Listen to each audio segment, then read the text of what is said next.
Hello and welcome to Radio Free Nintendo. It is March 23rd, 2023, and I am James Jones. I'm joined today by Mr. Greg Lay. Ahoy, ahoy, everyone. Mr. Guillaume Bayette. Hello. And the returning Mr. John Lindemann. Yeah, I was thinking that I would say that it's a beautiful mystery as to whether or not I'm going to be on an episode of Radio Free Nintendo these days. For all of us. Yep. John, it's good to have you back. Yeah, it's great to be back. So there's some housekeeping that you missed out on that I wanna get your take on real quick. All right. So you did not watch the Nintendo Direct for a fucking Mario trailer that was billed as the last Mario trailer. I've watched the trailer. That's the one with where they're on Rainbow Road and stuff, right? Yeah. I have not watched the Direct. They've since released another trailer as part of the NCAA tournament. So, the last trailer just depends on your perspective. So they're liars. It's kind of like The Last of Us. It's I don't know, whatever. There's a lot of us. Mm-hmm. Did you by chance catch the promotion they were doing at Nintendo World Store in New York? No. All right. So if you were promoting the Super Mario Brothers movie, what would you do in order to what was billed in the Direct as and to our fans watching in America, so the whole fucking country. At the Nintendo World Store, we will be doing what? I would be if I wanted to promote the movie. Yeah. I would have a contest for who has the butt that is most like Mario's in the poster. That's You'd have to have a lot of rules about who's eligible to participate. Hey, you can't say it wouldn't put butts in seats. But don't. All right, so I'm gonna tell you right now, it's not a contest. It is they have put an iconic Mario adjacent item on display. They've made it based on his movie. And they've created it in the real world and put it in a display case for people to see. What item, if you were trying to make it Mario's iconic underscore, would you think they would make in the real world and put on display? And so it's a Mario adjacent item. What do you mean by that? Is it something in the game or something? It's something of Mario's. And they use the phrase icon. They said Mario's iconic insert item here. Okay, so then it's not something. Then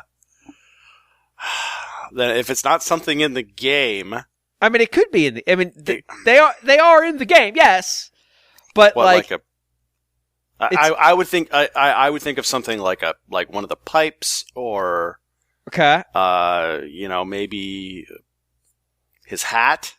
Okay, that his hat would be a good guess. You'd be wrong, but that would be a good thing. What else does Mario possess? I mean, his suspenders. Okay. Not that either. What else you got? Kind of getting closer though. I mean, just by merit of running out of items. Right. Yeah. This is just like Family Feud, but where you have to get the worst good answer rather than the top answer. You got to get the shit one.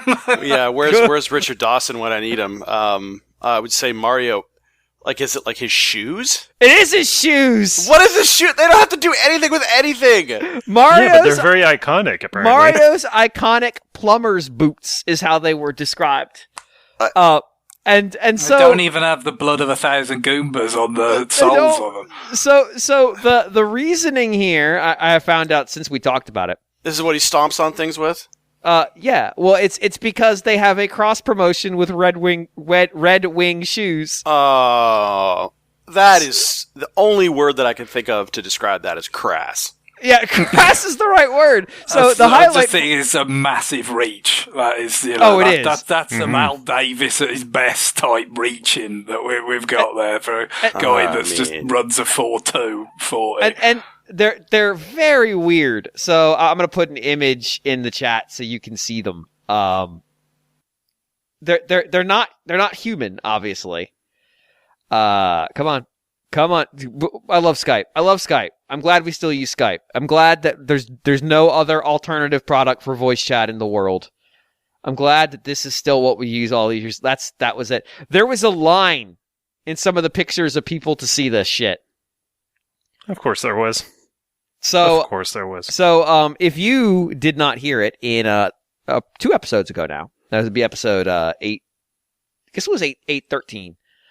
We came up with our recommendations for what iconic objects should be on display instead. I feel like we really nailed it.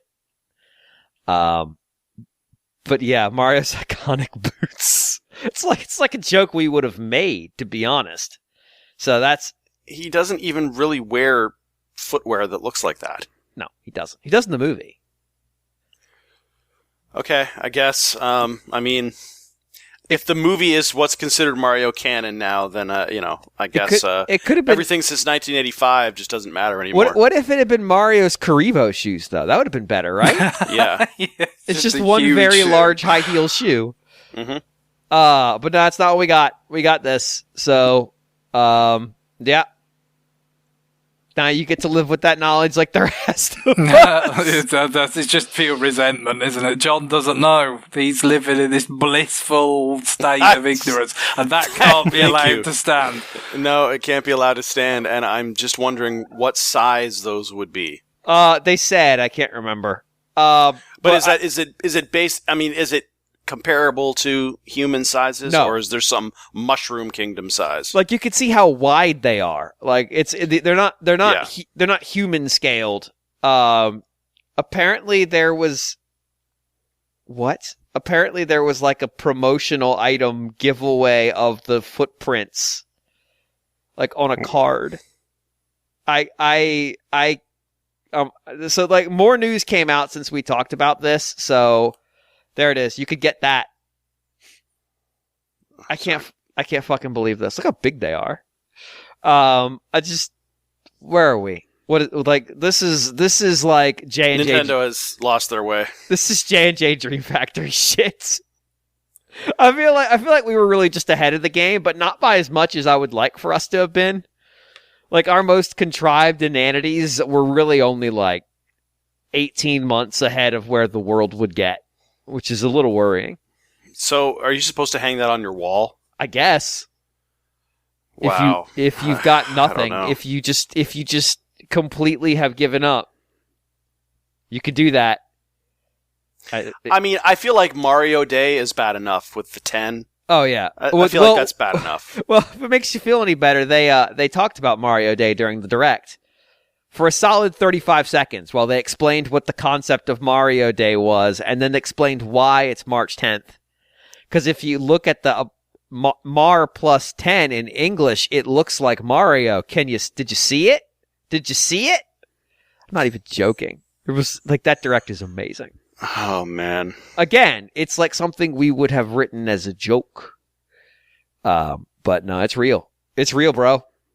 Anyway. I'm looking at them. They look real as real can get. Yeah, there's a picture of a crowd of people trying to take pictures of it like it's a famous statue in the European museum. Yeah. It's like the crowd around the statue of David. Is the statue of David a really amazing piece of art? Yes. Are there lots of other pieces of art you could get to without having to stand in a massive line to see them? Also, yes. It was like, God help us. So yeah, if the scarf wasn't bad enough, now we've got New York getting access to Mario's boots, unlike the rest of us. Eventually, I guess I'll have the whole outfit. Mario's iconic undershirt. Mm-hmm. I mean, his underwear. I mean, I'm afraid. Let's go. I'm afraid to Google that. Part of me is like, you should do it for the content, and the rest of me is like, no. You shouldn't for the content. So we're not going to do that. We're going to go into new business. And I guess... while we're catching up, John, on stuff, can I just apologize for 2 episodes ago for my editing sleight of hand? Are you actually apologizing? Which one was this? Well, you made a good suggestion, in that part of the podcast where I had left. And then you guys kept on. Oh, yeah. And then there was... I made it through trickery. I made it sound like you had concluded the podcast. But John, incensed, just was like, but wait, no. Mastodon. It's Yeah. it's Yes! No, that section was amazing. great. But you hadn't actually closed the podcast. Like, No. It was not that neat, So No, I no. went and got some audio from the previous episode, and it just made John sound extra frustrated. Oh, and, it was perfect. It was vindictive. perfect. All right. I was howling. Like honestly, like we've had a couple episodes now of editing sleight of hand, but that one was particularly good. The one where John comes in and then at the end we just include the stinger where it's like actually we had a split here. It's all about it. I'm all about this. Excellent. So you don't know what's real anymore with this show. Oh my God, is that the segue for? I didn't want to, but I guess I have to. God damn it! All right, let's do it. All right, so I have the link here. I want to be clear. I do not talk like this. This is not fair. Okay. Wow.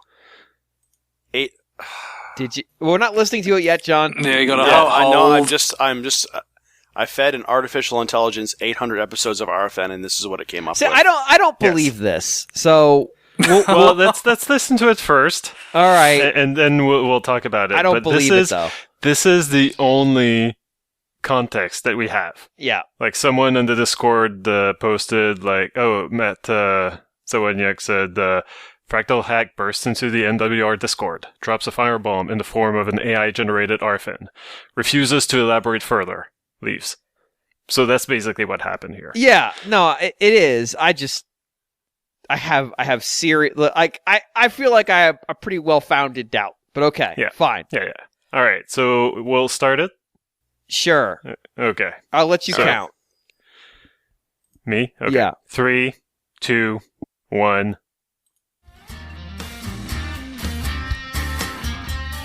Welcome to yet another episode of Radio Free Nintendo. My name is James Jones, and I'm joined today by Mr. Greg Leahy, Ahoy, ahoy, everyone. Mr. Guillaume Viette, Hello. and last but not least, Mr. John Lindemann. It's great to be here, James. Great to have you, John. This week we're going to be skipping new business and heading straight into listener mail. But first, if you want your questions to be read and answered on air, please send those to rfn@nintendoworldreport.com. That's rfn@nintendoworldreport.com. John, would you do us the honor of reading our first email of the show? Yeah, I'd be happy to. Let me just pull it up real quick. All right, here we go. This email comes from GX, and the question is, what are your thoughts about the recent discourse surrounding Nintendo and their inclusion of skeletons in some of their recent games? Some parents and other concerned individuals have taken to social media, criticizing Nintendo for putting mature themes such as skeletons into several of their flagship franchises over the past couple of years. Do you think that it is offensive or morally wrong for Nintendo to continue this trend? Will this hurt the company's image in the long run, or will this blow over just as quickly as it started? I think Nintendo should definitely make more games with skeletons in them. They're always so visually striking, and they can add a lot to a game's aesthetic. I don't know. I think Nintendo should focus on making games that are appropriate The for all haunting ages. part is the Guillaume Skeletons voice might be is too kind of scary close. for some kids. I just don't see the appeal. I actually agree with James for once. Skeletons are really cool, and could add a lot of depth to a game's lore. Plus, they don't necessarily have to be scary. They could be quirky and fun. And it's not like they have to make the whole game about skeletons. They could just include them as one element of a larger game. Exactly. They could make a game where you play as a skeleton detective, solving mysteries in a spooky world. Why focus on skeletons when there are so many other things they could be exploring? There are already games with much more controversial content out there. I don't think skeletons would be that big of a deal. I think it's just a matter of A recast, personal Greg. preference. Some people like skeletons, some don't. And ultimately, it's up to parents to decide what games their kids play. Nintendo can't cater to everyone's preferences, and that's okay. But I personally think Nintendo should consider adding more skeletons to their games. But what about the potential controversy? Some parents might not want their kids playing games with skeletons in them. This type of thing has certainly led to controversy before, if you'll recall the outrage over Bethesda's Mothman, Legend of the Wings of Shadow. Well, the main problem was that the Mothman legend was still really fresh in people's minds. It only happened in the 60s, so some people might have felt like it was too soon to turn it into a video game, but clearly they learned from the backlash and corrected course, leading to their success with later titles. Speaking of which, can you even imagine a game like Skyrim without skeletons? I don't see any reason why Bethesda should be allowed to implement skeletons, while Nintendo has to stick to their family-friendly image. I think we can all agree that skeletons are pretty cool, though, right? I guess so, but I still don't see why Nintendo should focus on them. Because skeletons are cool, I love how man. Guillaume is the naysayer. What's not to love? I guess Okay, so. I think we tackled that one pretty thoroughly.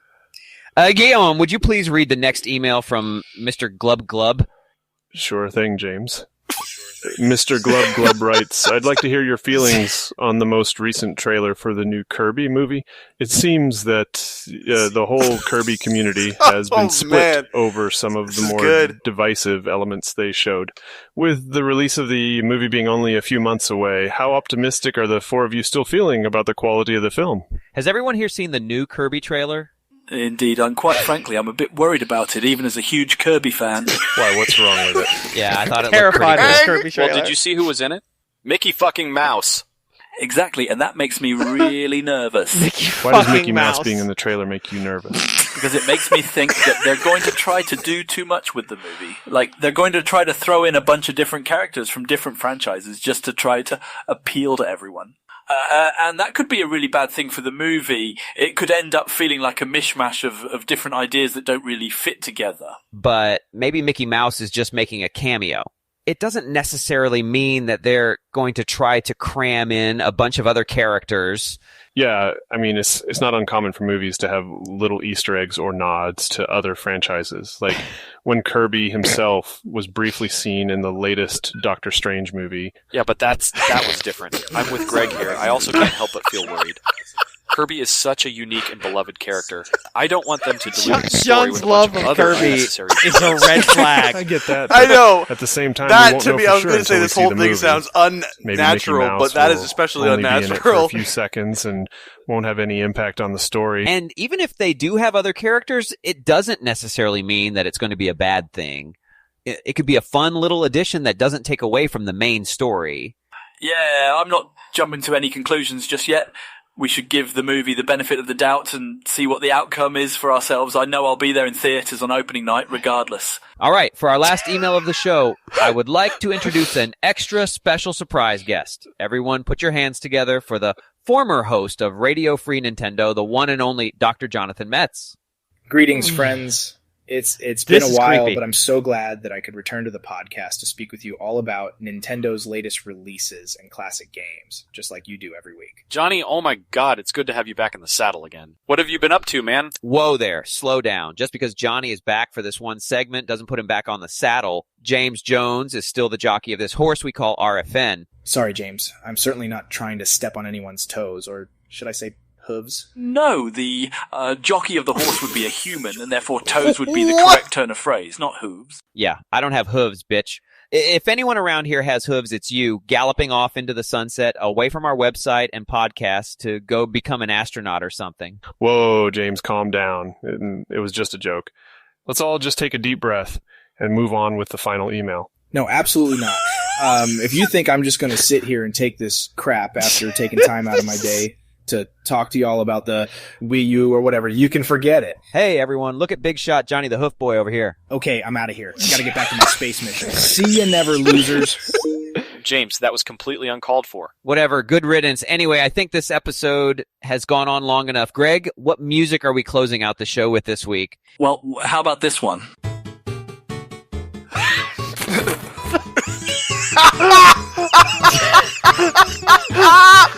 Holy crap! Oh my god! This is insanity! Yeah, this is not.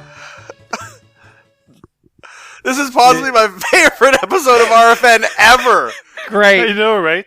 It's so succinct. I know. How did we do it? It's 7 minutes of just pure fuckery is the problem. Like I'm pretty confident human hands were involved in a lot of the text here. Oh yeah. Yeah. That is definitely not how I would have treated Johnny. I want to be clear. I am not generally speaking, when Johnny's here, I'm like, oh, thank God. It's like I don't have to worry about shit right now. I would call him the Hoof Boy though, but he knows what he did. He fucking knows what he did. Yeah. I every time I've heard this, I just lose it at the fact that we've apparently just recast Greg as another generic English sounding person and called it a day. Because there's definitely like an AI deep fake voice thing being it's employed definitely here. more well spoken than the real me. So I'm not quite sure about that. My take was just that the voice is like not even in the same like everybody else. I can kind of get how it got there. Yeah, I think my voice sounds accurate to me. Yours is dead on. Johnny's even the part that freaks me out about Johnny's is so when we hear Johnny record, he's recording. We hear a different microphone than y'all hear, because he has that desktop unit that he uses that he records into. Mm-hmm. That sounds exactly like the microphone he uses on the Skype call, not like the one that comes in the final audio, and that fucking freaked me out. Yeah, maybe it's if it was drawing on particular episodes. It could be earlier in the sequence before he had that, because certainly, that was something, a lot of the episodes that I edited with Johnny, was before he had that unit, I think. So, kind of, it reminded me of editing Johnny's voice, basically, in those days. His was dead on. John's was really good. Guillaume's was okay, but the accent seemed to throw it. Yeah, absolutely it did. But I'm kind of freaked out by how the text got my personality. Like, I don't know about skeletons. I don't know about skeletons. I first off, John's your concern about skeletons feels more well placed than John's. Like, why don't more Nintendo games have skeletons? Yeah. Of just like, why doesn't Sushi Striker Way of the Sushido have more skeletons? I need to understand where the skeletons are. Like, where are my Splatoon skeletons? I do have these thoughts internally. I've just never You should articulate them because the show would be significantly more chaotic if you did. Sometimes I just don't think people are going to care, James. Everybody says, "Where's F-Zero GX?" I say, "Where's F-Zero SX Skeleton Extreme?" Exactly. I think there is one skull character in F-Zero, so that's fine. Yeah, because again, F-Zero's character models are all garbage. Yeah, mine didn't sound right, but. Like, I can see where it came from. It sounds like it sounds like someone I'm related to who has a very similar vocal range to me, but yeah, yours seems like a little bit higher than your real voice. A little bit more nasally. Yeah. Well, again, I mean, if it's drawing on earlier James, that might be some of the reason before why my it's a bit testicles higher. dropped is what Greg's implying here. A change of hardware. It happens. That's not the way I meant it. That's the way it's going now, boy. If you go back and listen to previous episodes, you'd be surprised that you sound younger. Obviously, no, you haven't gone through the hormonal transformation of puberty in the intervening years, but stuff's happened. You've talked for quite a while, and you sound different. So yeah, again, I think that could be part of it, is that it's just like with the Johnny things, it's drawing maybe from, we don't know if it was literally 800 episodes or what was fed into it, but I feel like earlier content must have factored in. Yeah, because I was like 22 when the show started, so, and I'm very much not 22 right now. No, it just reminds me of the episode of Frasier where Ted Danson comes in, as his Cheers character comes in, and he sees Niles and he says, he looks just like you did when I first knew you. What happened to you?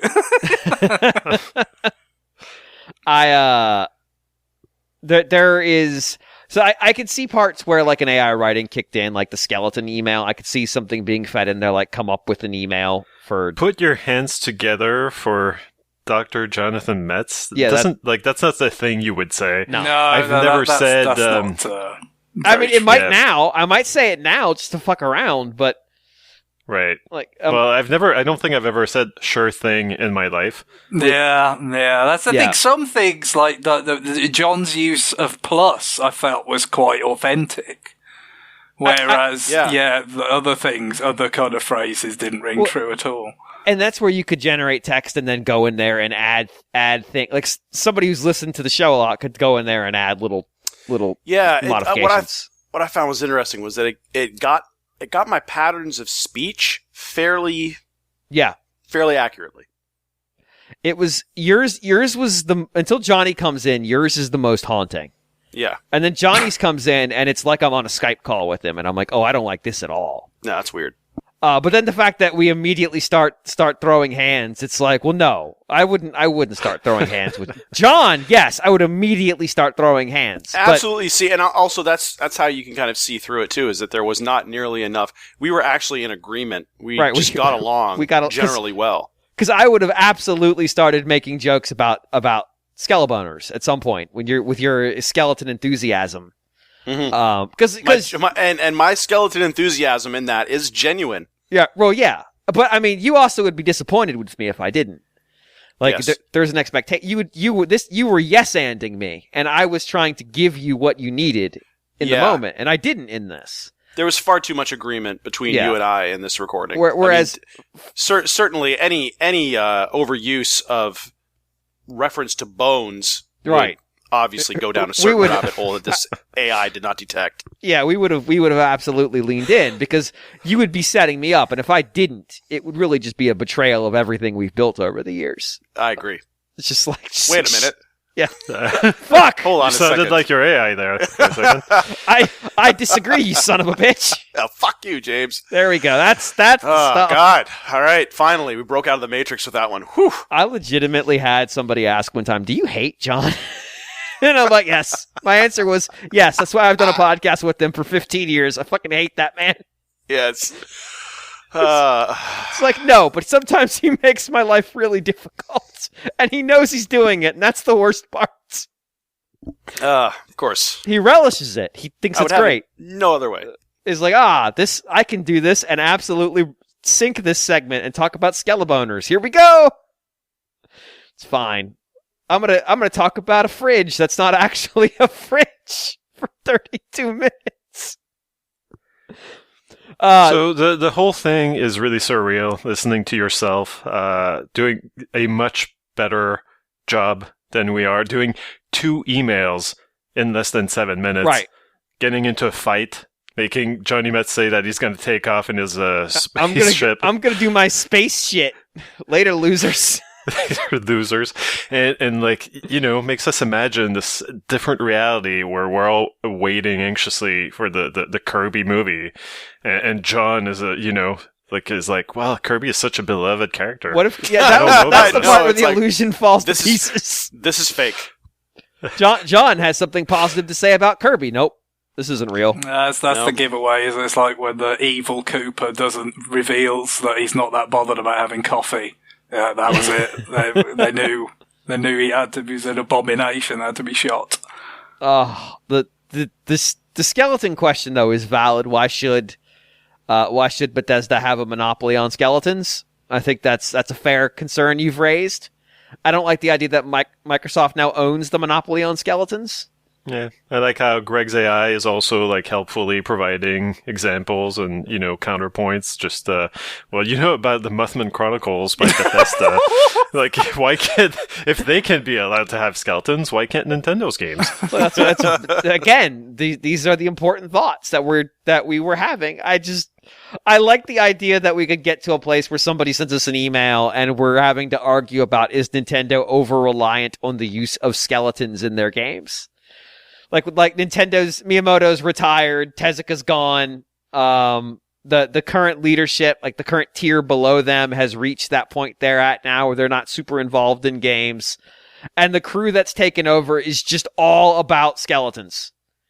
And there's nobody there at the wheel to go like, guys, why are there so many skeletons in? Why is some sort of mutation of the kind of the toads in Paper Mario? Yes. Why do all the characters have to be skeletons? It's like, Why did you put skeletons in? I'm trying to think of what franchise would be Why is Chibi Robo full of skeletons? It's like, well, the world ended, and now he's helping their skeletons. But why is he a skeleton? He's a robot. He doesn't have a skeleton. It's not like there aren't skeletons in Zelda. I gotta say, playing Wind Waker, I've seen plenty of skeletons. Yeah, that's true. Well, in Wind Waker, though, they're more zombies. No, you get both. You get the Redeads and the equivalent of Stalfos or whatever. There are skeletons in Mario too. Obviously, the dry whatever. Dry Bowser, the king of the skeletons. But I can't think of a lot of skeletal content in Metroid, but I'm down for it. It's when Crocomire comes out of the acid. Yeah, that's exactly that's what I was going to say. That's probably the most magnificent skeleton in any Nintendo game. Look at this massive skeleton. This is enough skeleton for 5 games, but we've crammed it into one scene. I like the idea, though, that like when Samus takes off her helmet at the end of that game, the surprise isn't that it's a woman; it's that it's a skeleton. That's the if you do it's the only logical progression, isn't it? Gradually stuff just keeps if you do it this quickly, you get the helmet comes off. If you get it this quickly, it's the entire suit comes off, and then finally, her skin is off, and it's not something out of bloody Hellraiser or whatever. Go ahead. Oh, sorry. Just Super Mario Odyssey has the desert world. Yeah, the Day of the Dead stuff. The like we said, skeletons don't have to be scary. They can be fun skeletons. Fandango, Yeah, they can be ennui skeletons. You've got options. They don't have to all be horror skeletons. What if you just what does Kirby's skeleton look like? Well, you're gonna find out in the Kirby movie apparently, because Nintendo's all about the bones. Of course, we don't have to go over these emails that we apparently already answered. Right. Yeah. What if I think we did a pretty good job the first time. What if the cart was made of bones in Mario Kart? Yeah, I mean, the Dry Bones was in a Mario Kart game. Was it Mario Kart DS? Was there a Dry Bones themed cart as well? That was. I don't think so. I think it was just I think it was just a cart. But what if the cart was actually this is the skeleton of a cart? You're like, cars don't have skeleton. Shut up. This cart's internal structure is made of bones. I'm all about it. I'm all about it. Let's do it. Let's. The frame would be bones. Yeah, which is fine. Obviously. I mean, the frame of your car is bones. If you, I'm sorry if you didn't know that.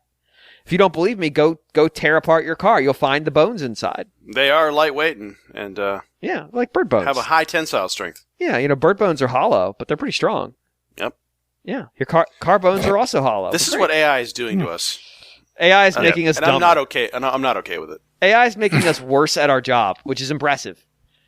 So anyway, we spent 35 minutes and haven't actually started the show yet, so that's going great. I'm gonna actually just go ahead and hit y'all with an email, and then we're gonna move on to new business afterwards. How about that? Does that sound good to everybody? Sure.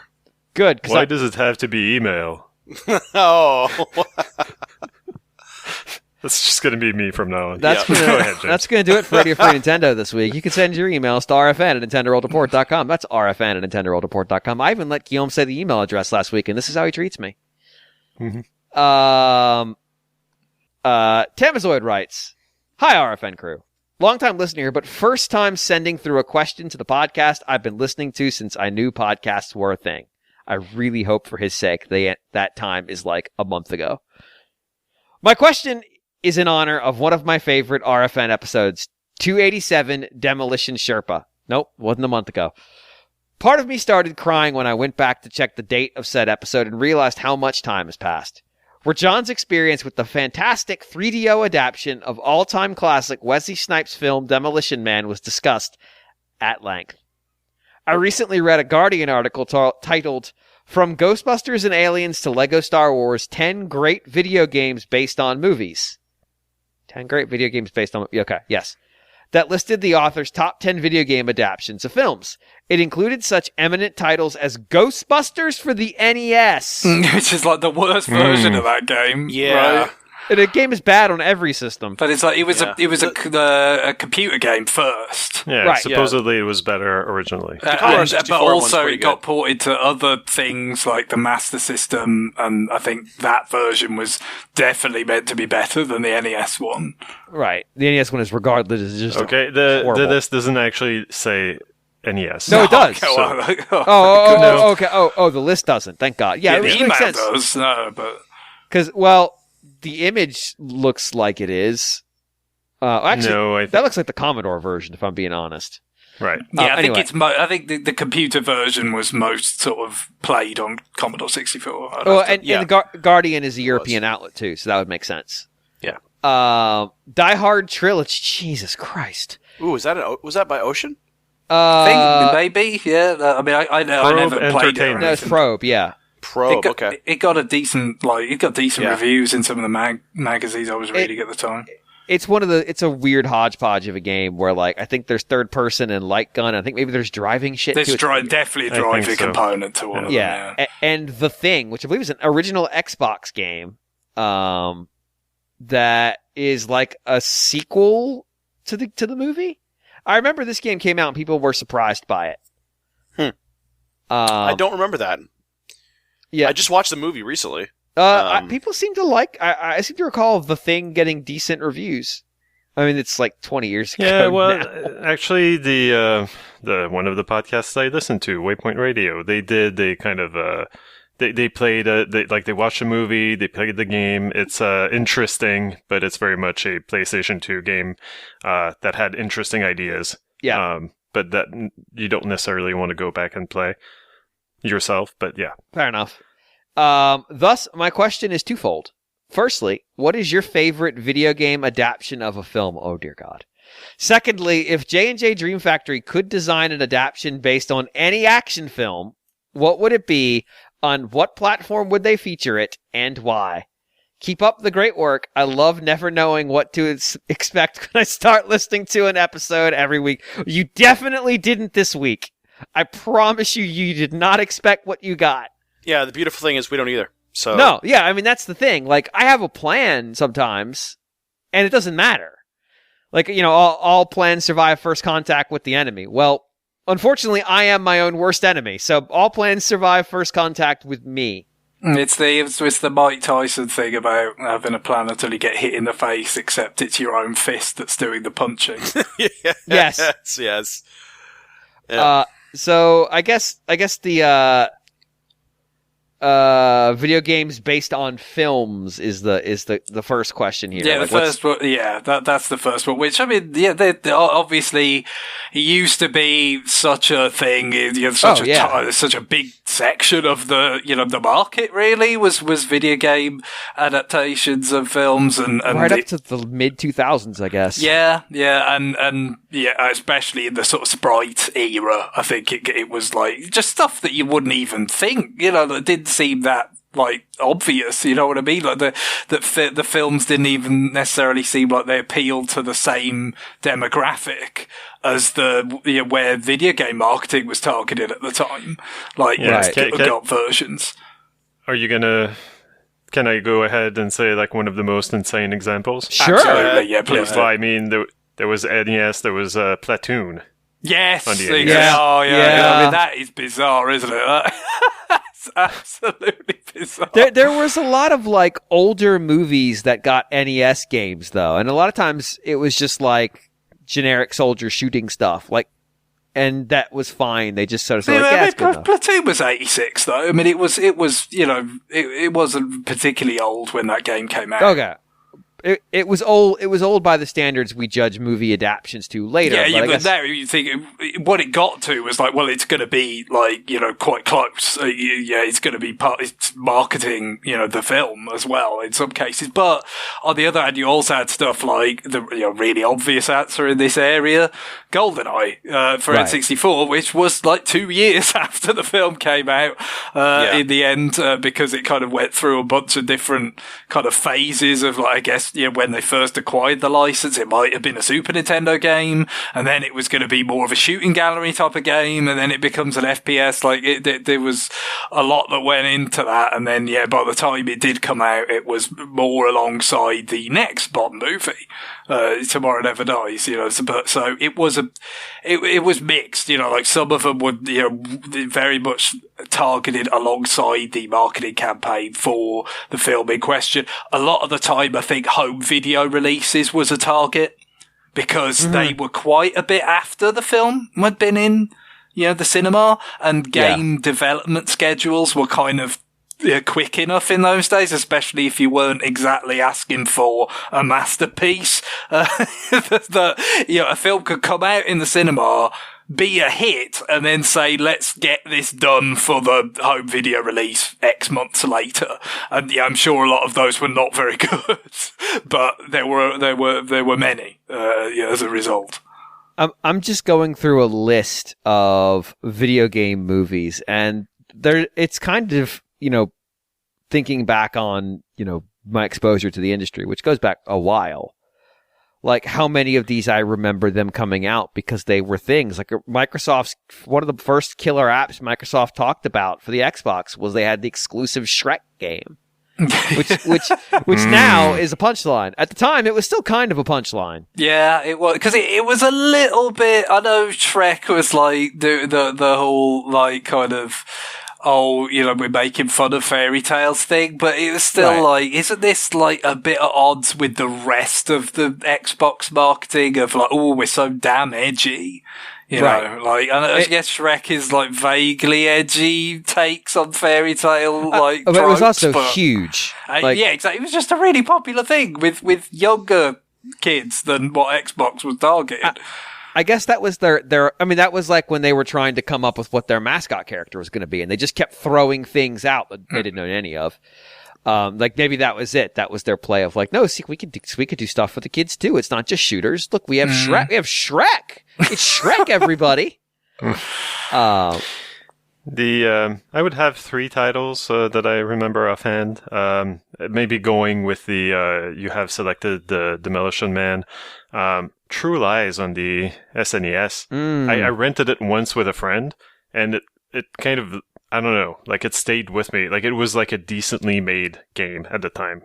There was something intriguing about it, but it was like this top-down action game where you were just going around in a maze-like neighborhood, I suppose, collecting weapons, shooting bad guys. And I remember, I think the furthest I made it was, I believe, it was like this shootout in a and it's like this funny bit in the movie where like they're the bad guy and Arnold Schwarzenegger are shooting at each other in a bathroom, and I think that they made that into a bus fight where enemies keep coming out of the stalls, and eventually like you can shoot the doors off so that they'll stop coming out. And meanwhile, you have like the main bad guy that you're also shooting.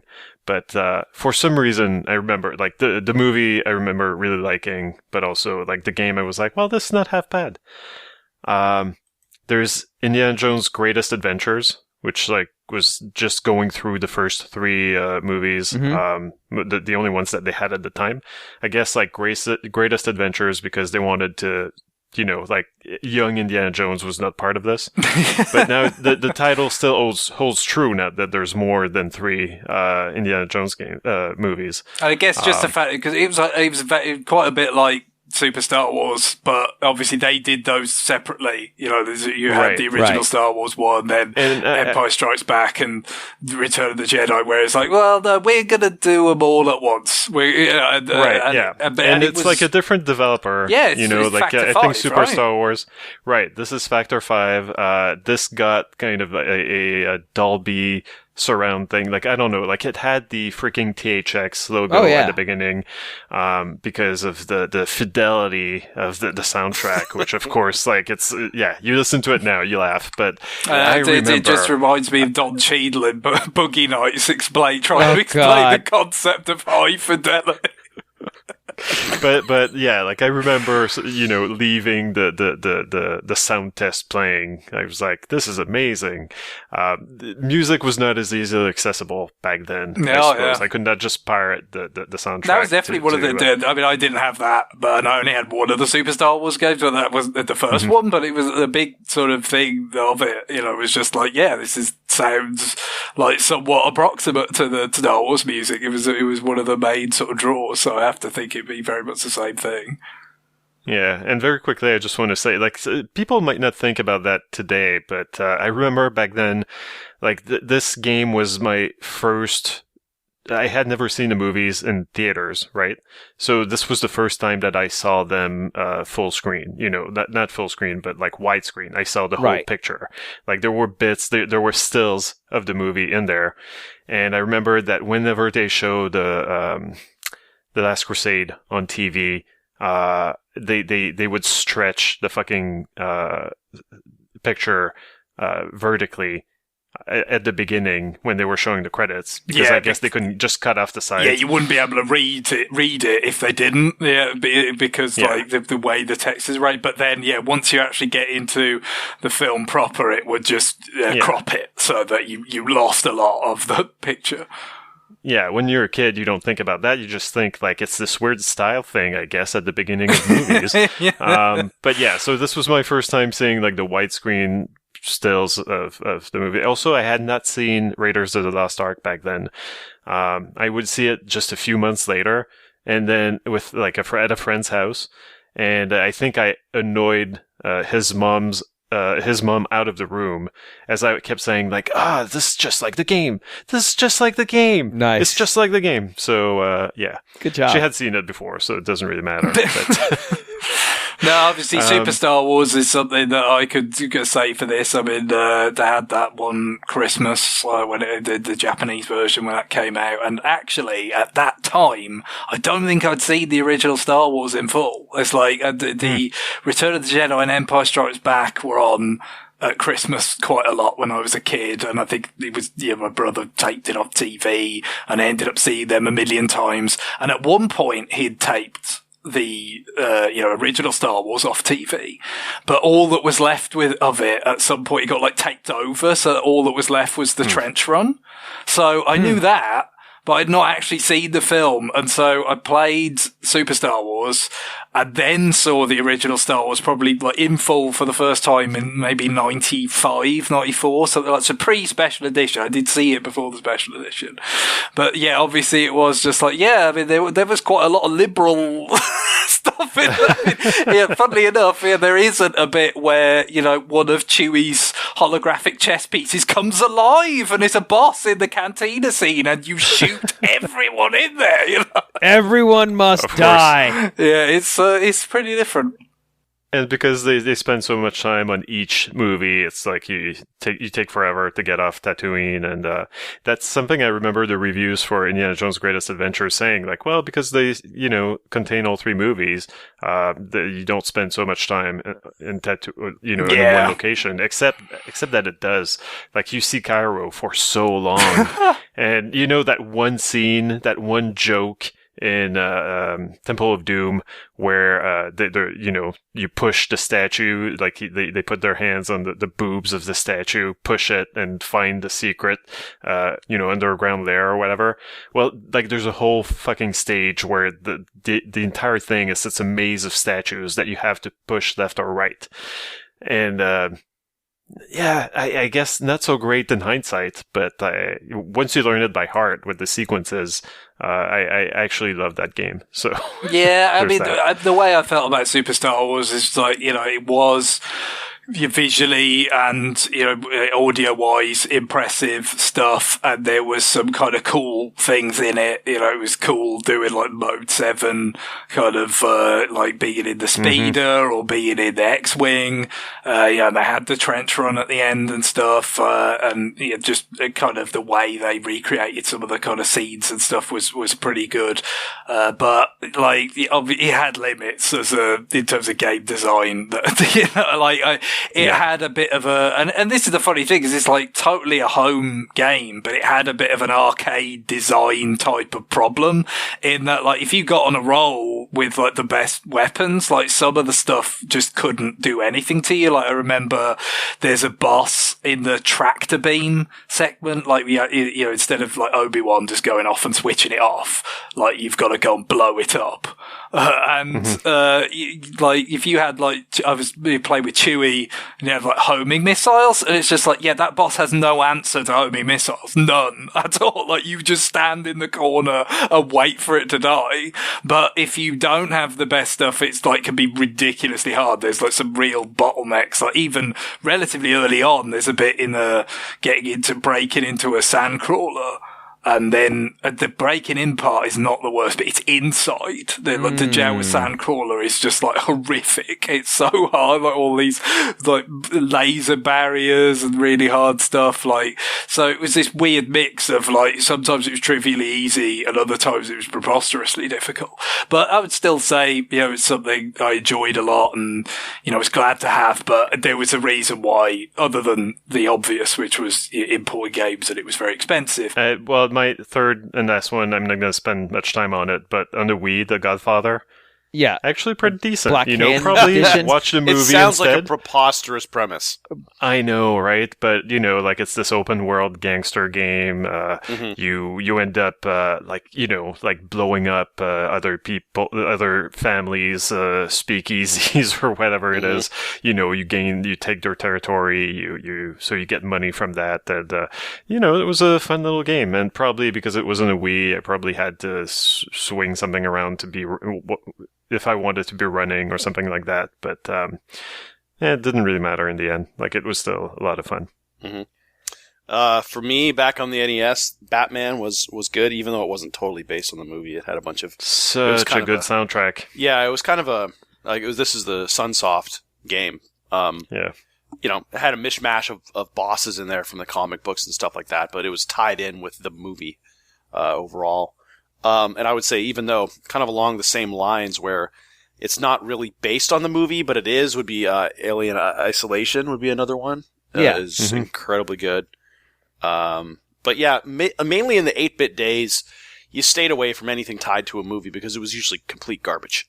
So I didn't really play many movie tie-ins around that time. They became definitely a lot better. Like, there's quite a few good Lord of the Rings based games out there. I was going to mention those on mine. So there's the Two Towers and Return of the King that EA published, the hack and slash games. They're quite competent. Like, they're not trying to be particularly ambitious. Yeah, Shadow of Mordor, Shadow of War are also good. Yeah, but they're not. They're based on non-movie content more. Yeah, exactly. Yeah, because I mean, there's only so much you can do with those films, I guess. Which is not true at all, but they've chosen to do what they wanted to do and walked away. I've got a few, and I'll just kind of run through them. I had a lot as a kid because I've talked about my parents had this like incredible ability to buy bad games. A lot of that was just predicated on the fact that they bought stuff that had names they knew. And so a lot of times you ended up with weird shit. Like in some of these games are some of the worst games on the system, like the Muppets game, the one about the birthday or the theme park adventure. That one's a nightmare. There is speaking of only the finest content, there is a Robin Hood Prince of Thieves game from Virgin on the NES and Sculpted Software. That movie is terrible, by the way. It's just awful, but it's big budget awful, so it's kind of endearing in the ways it's bad. But that game has so many. It's not good per se, but it's got top-down dungeon crawling, because apparently the party spends a lot of time sneaking through sewers. It's got, I didn't know the term at the time because I was a very small child. It's got a basic real-time strategy game component where you're controlling forces fighting an army and you're moving them around the map. And then anytime you get up to a boss, Kevin Costner as Robin Hood gets up in a dining hall in a castle and has a sword fight with them, which it feels very much like fencing. So you have these three components. Oh, actually, and there's like a RPG mechanic, like exploring the world outside of those areas where like you're going around towns and talking to people and doing stuff.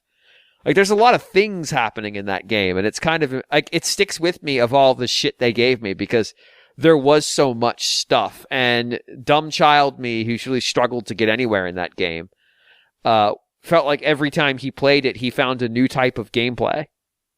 More work than that game needed, to say the least.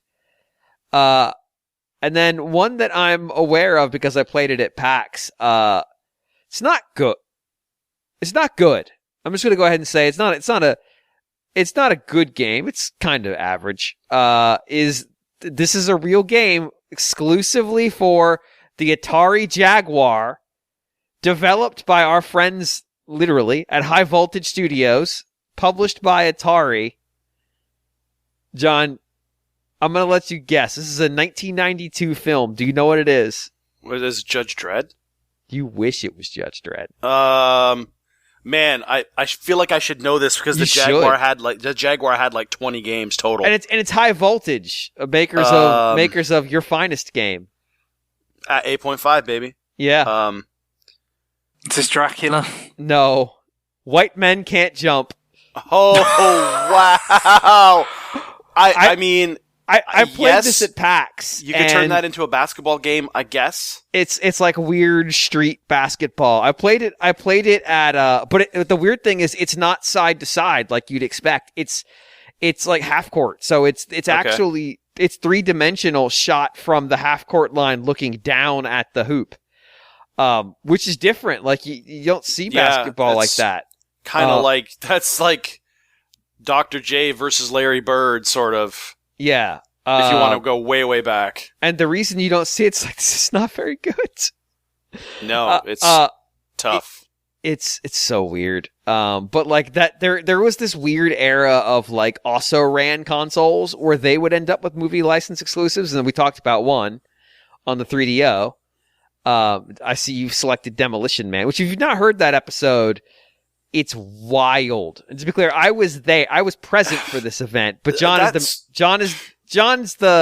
he's the narrator of the story. It's a legendary story. It still feels surreal to me to this day. Neither of us is the main character. No. You're the narrator who's it's the Demolition Sherpa where, I mean, he's wearing the Back to the Future hat. He's wearing the rainbow Back to the Future hat.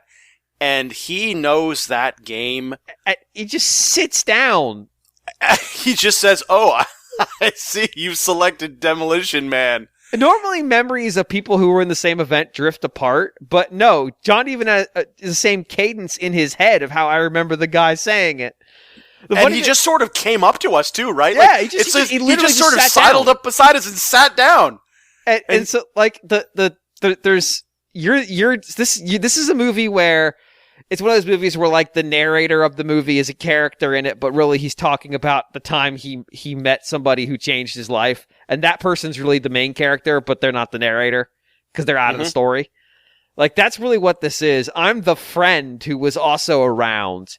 And then Carly's, like, the friend who just shows up a couple times in the movie and like, cycles back out. Yeah. Because she would come through every so often and just be like, y'all are still playing this?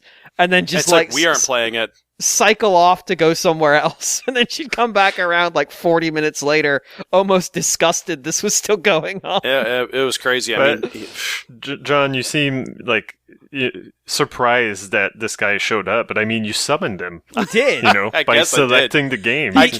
He goes to every PAX and you're just absolutely sits there. right. I mean, this is my 80s movie moment right here. You know, it really is like This is just straight up like 80s movie. This is going to the old Chinese man and buying Gizmo. Yeah. You know, this is finding the puzzle cube in Hellraiser. That happened to me. It was so weird. And we were there super late too, so that really added to it. But like it's like he was just sitting there waiting for someone to play Demolition Man. Yeah, I mean, if you told me he was, I wouldn't be that surprised. Like, because it was so weird. I wonder if he knows how much he fucked us up that day. Because I bet he doesn't. It was the most random thing like this. And the thing is, he told us his whole origin story too. Oh yeah, right? We got the whole thing. Yeah, he was talking about how like his father owned like a Panasonic.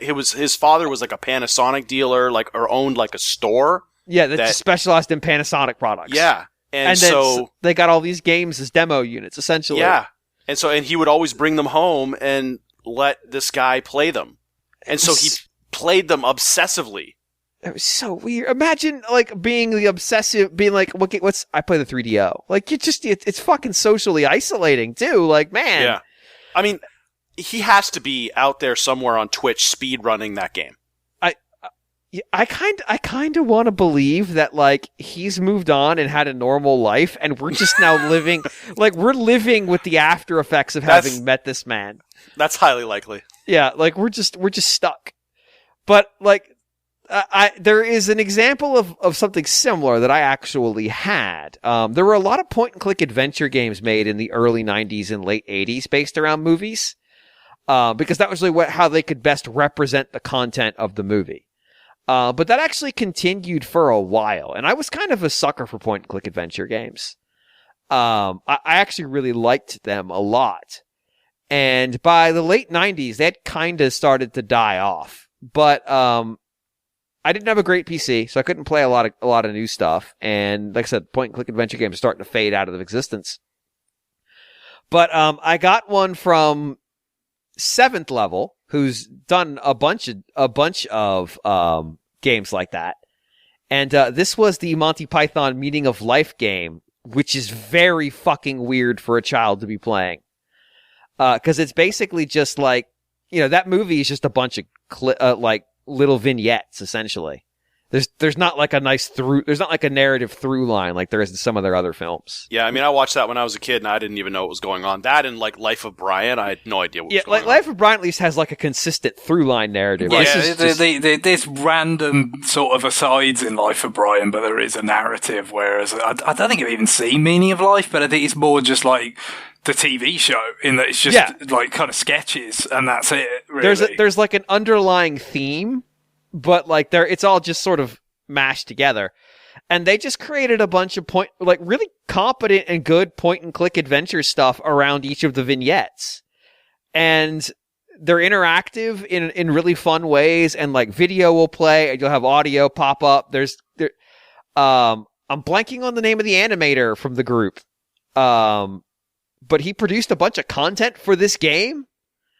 So there's just like new original art in the game. It's really over the top in terms of its production.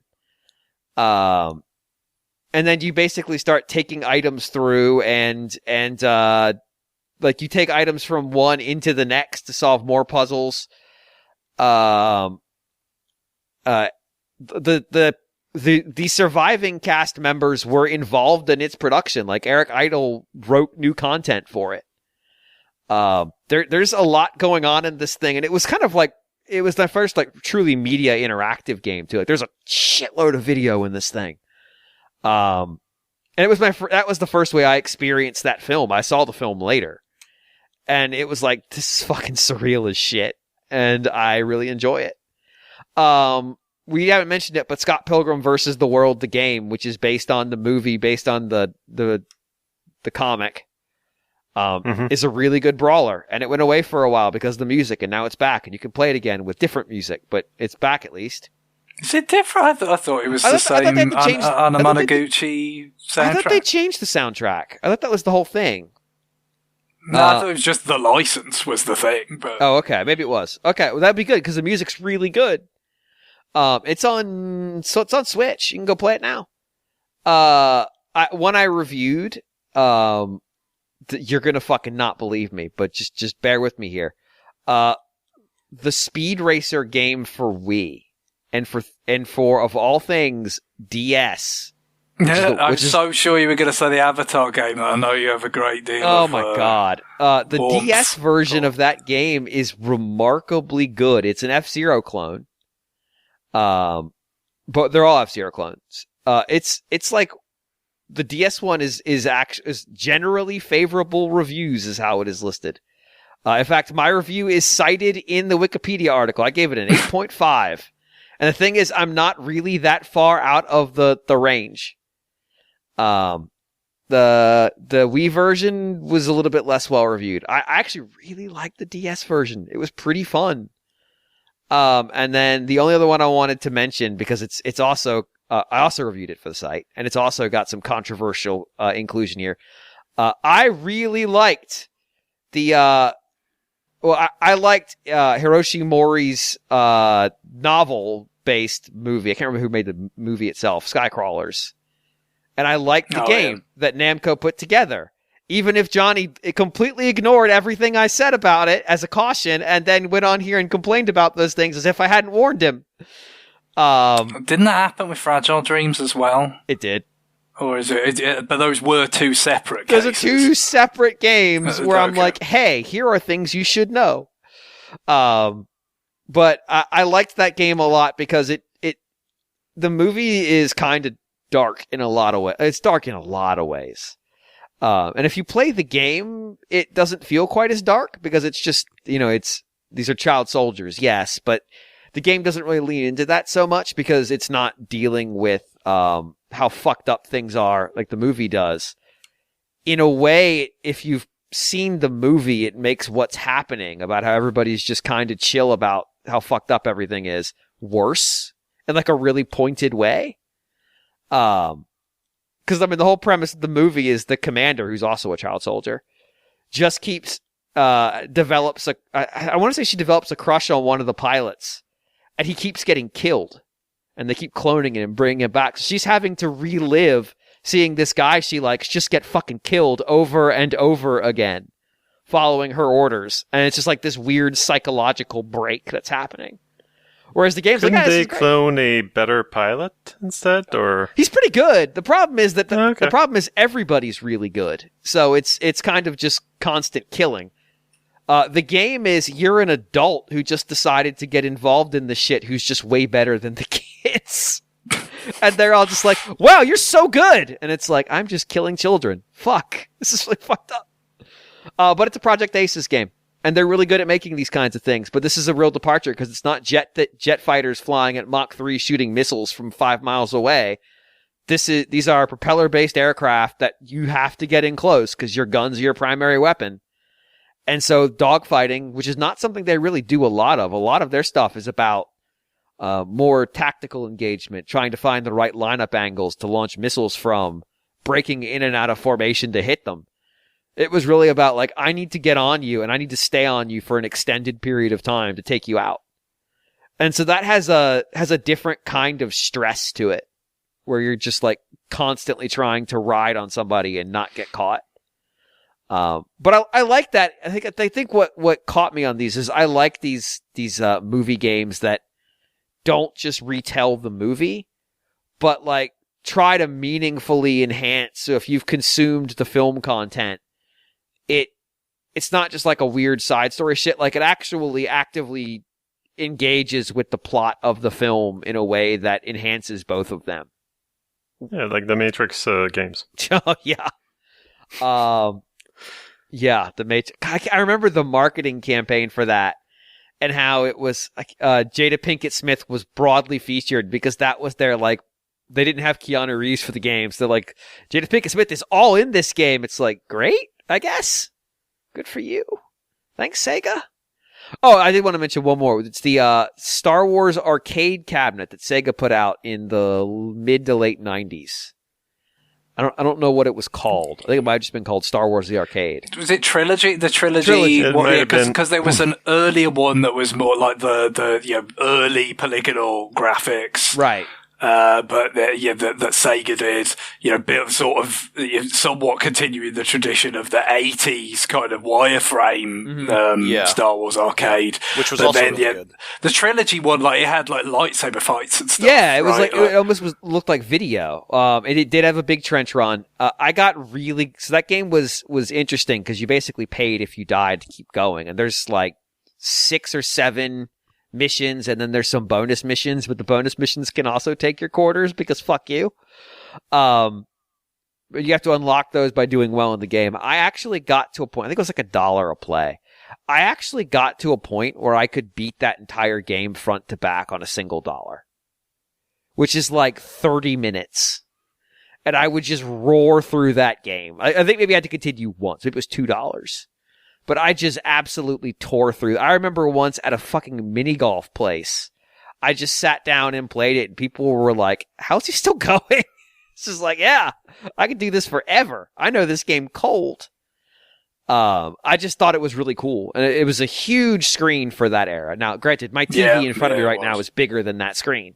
No, of course, but at that time, it was gigantic. I don't think they even had a flat screen like CRT at this point, let alone, the LCD or the, kind of plasmas. It was like probably 04 until I had a plasma. Yeah, it was a big TV. honking tube TV, and those things took up a shitload of space, those cabs. But, it was a big sit-down cab, had the big flight stick in front of you, which you used for lightsaber battles, which was really goofy. Yeah. And it had a lot of speakers. It was very showy. It was just like, as somebody who liked Star Wars a lot, it was just really cool. Yeah, I mean, for me, I will just say, there's just a lot of licensed games that I always thought looked cool that we didn't get because you kind of had to be selective. Right. About games, with imported games, or even before importing stuff like Sunsoft Batman. I would have been really interested in that, but it was right around the time that our NES broke. So, it's kind of no dice on that in the end, but that would have been something I really would have liked to play. And I think I rented the Alien 3 game that got good reviews. Back then, but I didn't really warm to it that much. But yeah, there's kind of a lot. Well, it's a confusing maze, right? Yeah, that's how I remember it. Yeah. Yeah, you do get a fire. What do you call those? A fire flamethrower, or blowtorch. There's a lot of welding. I remember in that game. So there's blowtorch as well, I think. So the other question we got here is like, can you make one? And so. That's the thing. I mean, because as we already mentioned, they kind of fell out of favour. Right. There's still like classic movies you could come up with, that didn't get the treatment or before it became, such a common thing. But yeah, we've had now, a good decade plus of pretty major movies that you could come back to and say, this could work. Yeah, I, in the interest of not just me sitting here and coming up with the silliest idea, which is what I would normally do, I just went to the list of movies from last year that were of note, and just picked one at random, which is a dangerous gambit. I ended up with what would be the most depressing game of 2023, which is All Quiet, which I cannot. Oh God! Wow.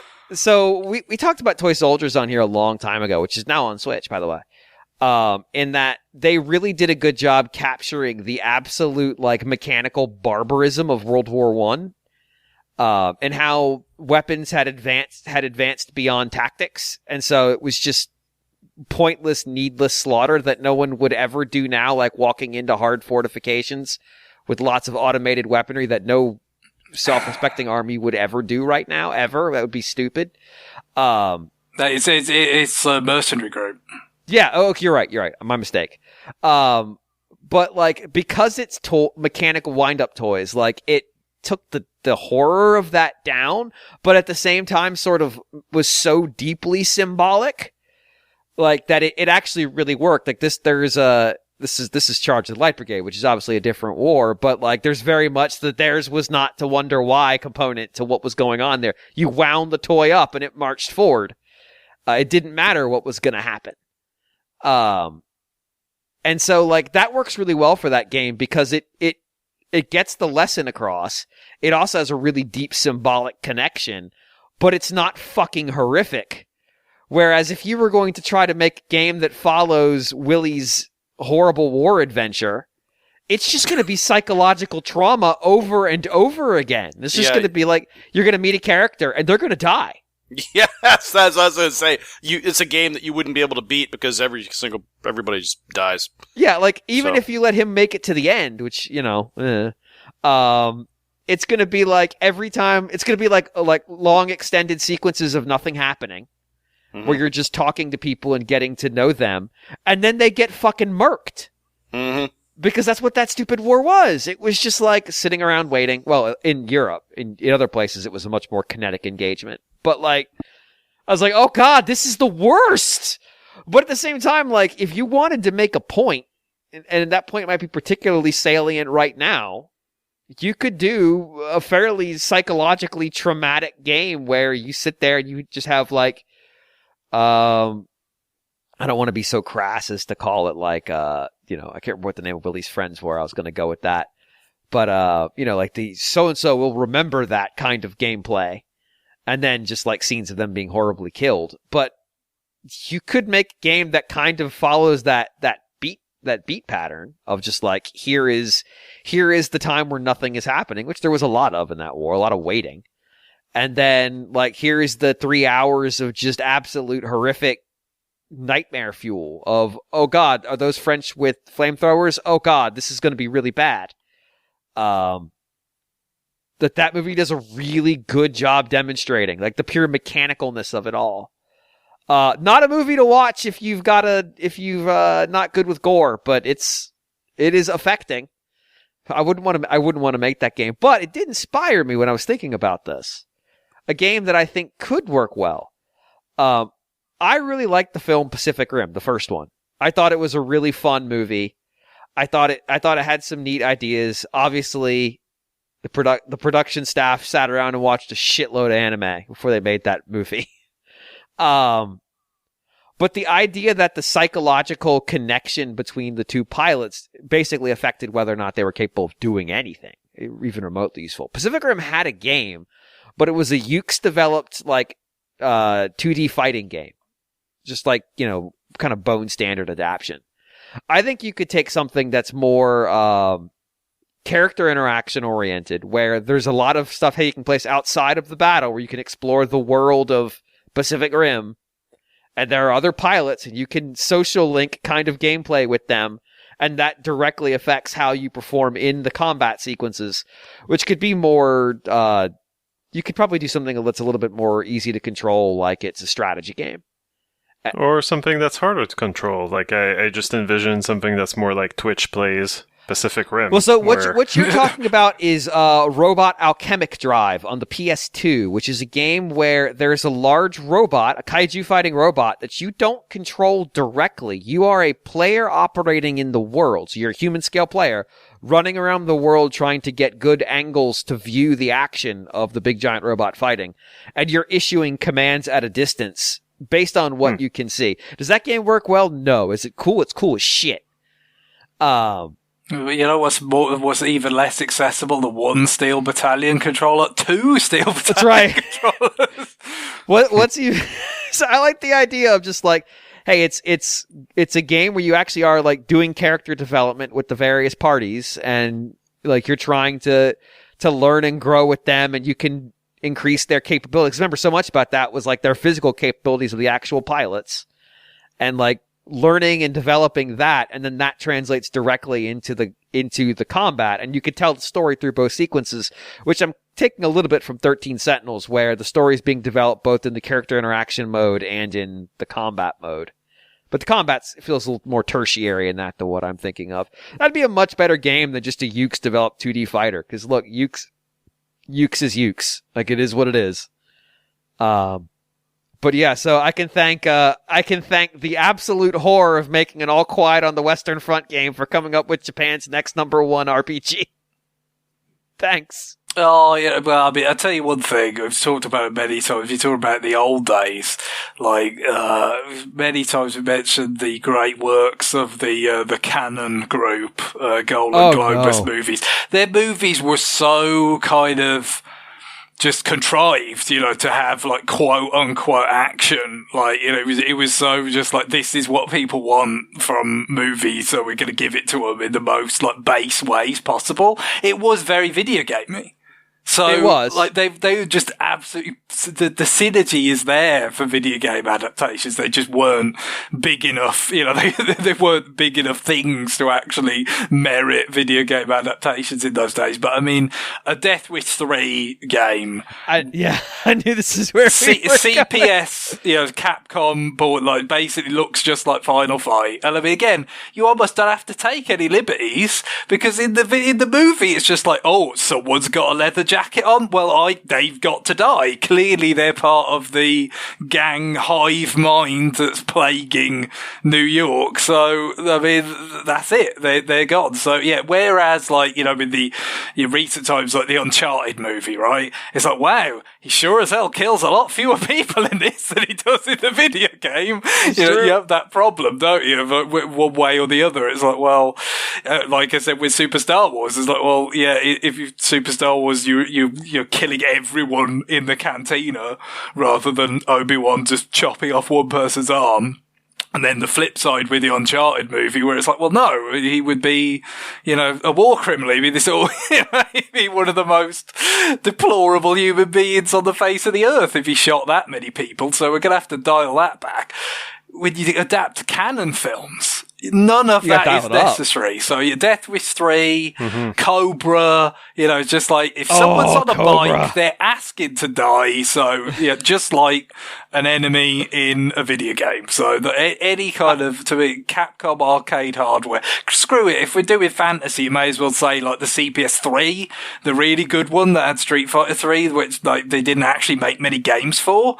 Like, let's have the most agonizing, excruciatingly beautiful pixel art depiction of a very aged Charles Bronson hoisting a bloody artillery weapon from the Second World War around to mow down motorcyclists en masse.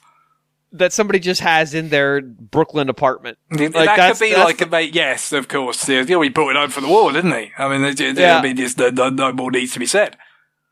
I like the idea though that we could make your Death Wish 3 game with just like a mod of GTA 5.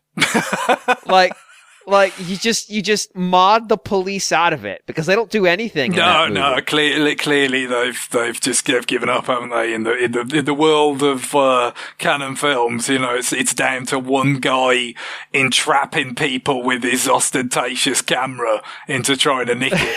That's all we've got left. Also, the bit where they celebrate him shooting a man for nicking a camera is very Urban Champion, actually. Like it is. Where they they're not dropping plants, trying to drop plants on your head. They're like celebrating you beating another man up. It's just the logical next step of celebrating you shooting someone that is unarmed.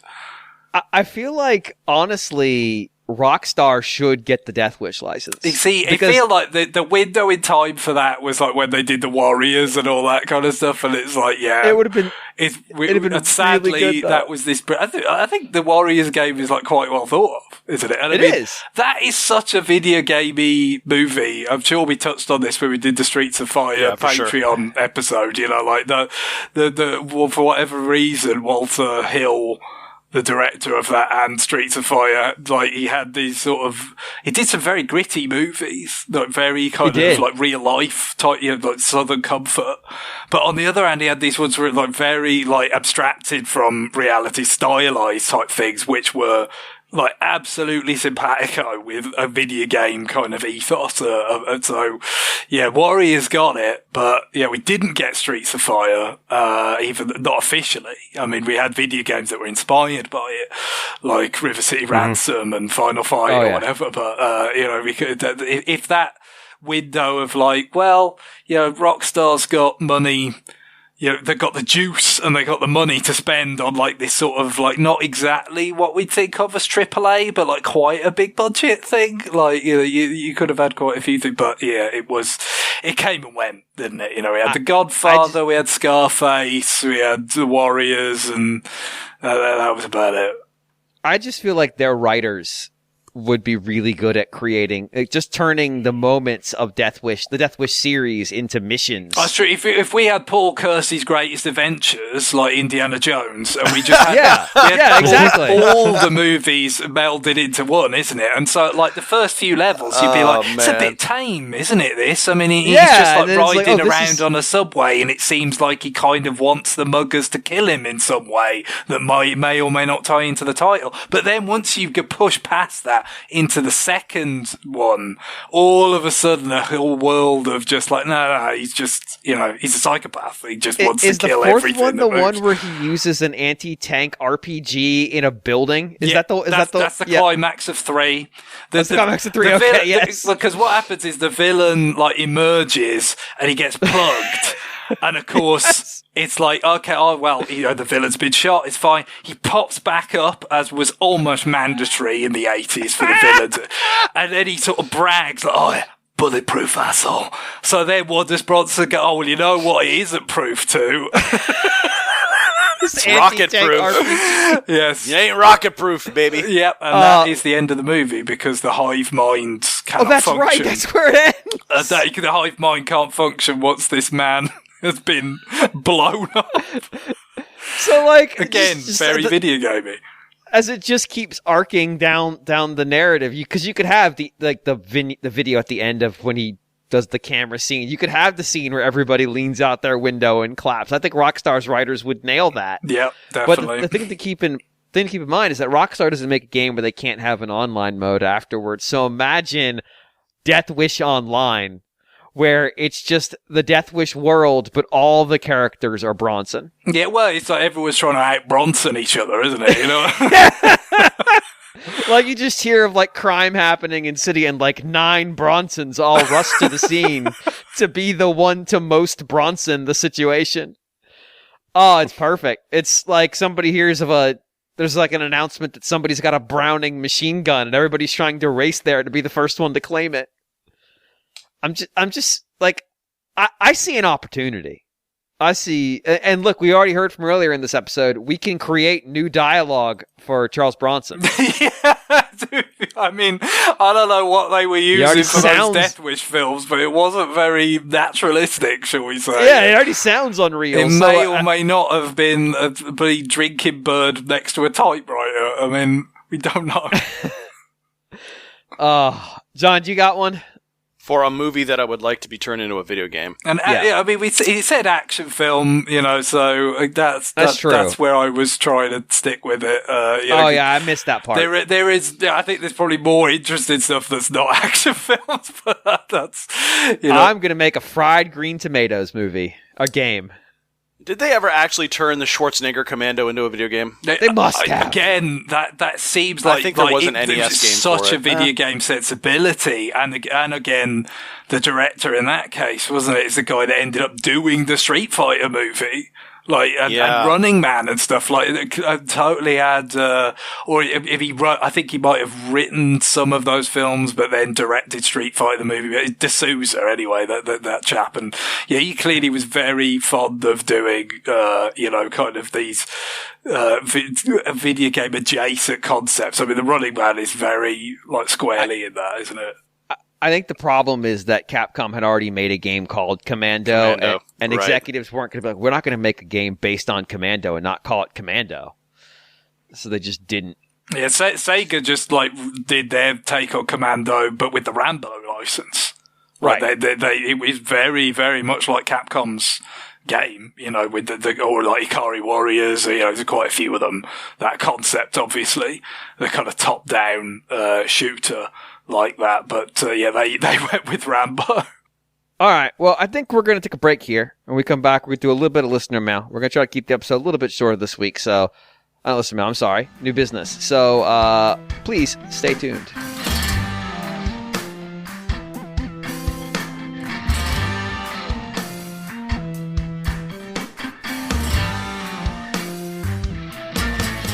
Back. We're going to do some new business. If you are waiting to hear about our plans for the Legend of Zelda Wind Waker retroactive. We will get to those at the end of our show. I'm going to knock out some new business first. We haven't done a good new business segment in a while. And I'm going to go quick. I've got a couple things I want to talk about. As we referenced last week, I had complained in the previous week that Nintendo hasn't given non-expansion pack people things except for the Game Boy in a while. They gave us a few extra things in the week that followed it. We made a joke about that last week. I've now played everything they gave us. There are so many goddamn Kirby games on this service now. I mean, there are so many Kirby games. It's absurd. Kirby is a beloved series. Mm-hmm. Yeah, we know you love it in skeleton form and not. It's gonna have legs. It is. Unlike Kirby, yes. But Kirby just has his feet, man. Yeah, that's true. Kirby does. Please just continue. Oh God, must I? But I one of the things that's come out of this last set is how much the lack of instruction manuals is surprisingly proving to be an issue. Because so the Switch Online set that we got this time, I'm not going to go through all the games, but we've talked about it a little bit. The Super Nintendo got one game. And I'm going to say it's the first game the Super Nintendo's gotten in, I'm going to say, 18 years at this point. And it is a pool game. I'm blanking on the name of it right off. Side Pocket. Side Pocket, yeah. People seem to think this is a pretty good pool game. I said as such last week because that was what I had read. I hadn't played it yet. I've played it now. This game might be unplayable without the instruction menu. Or without the instruction guide.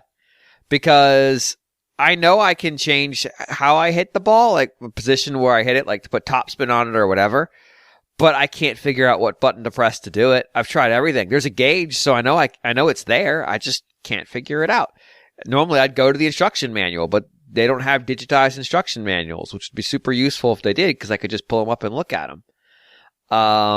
There's like a mode where you get to do trick shots. The game's about trick shots, but I don't know how to do trick shots, because it's not immediately clear.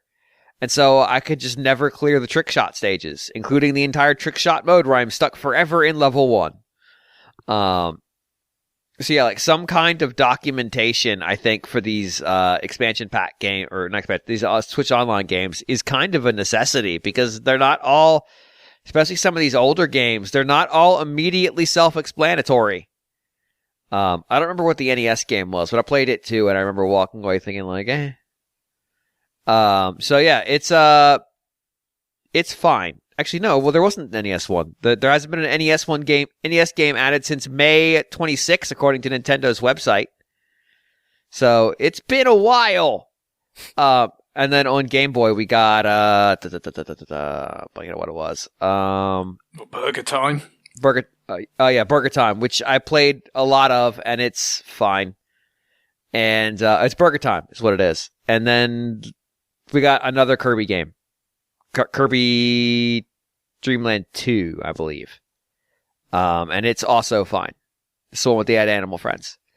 But yeah, this service would feel a lot more complete if I could just press a button and it would pull up like a digitized scan of that game's original instruction manual. Yeah, I mean, the Virtual Console releases for a lot of these games, didn't have that, but it had manuals. Right. I would assume much more they felt the need to do that because it's like, okay, well, people are paying for this specifically, so, like, they need to know how to do some of the things you described, for instance, or analogous things for other games, but yeah, it seems like with the subscription model is a little bit more of that, like, well, I mean, there's upsides to it in a way, because like something like, Panel de Pon is just like, well, we'll put it up untranslated.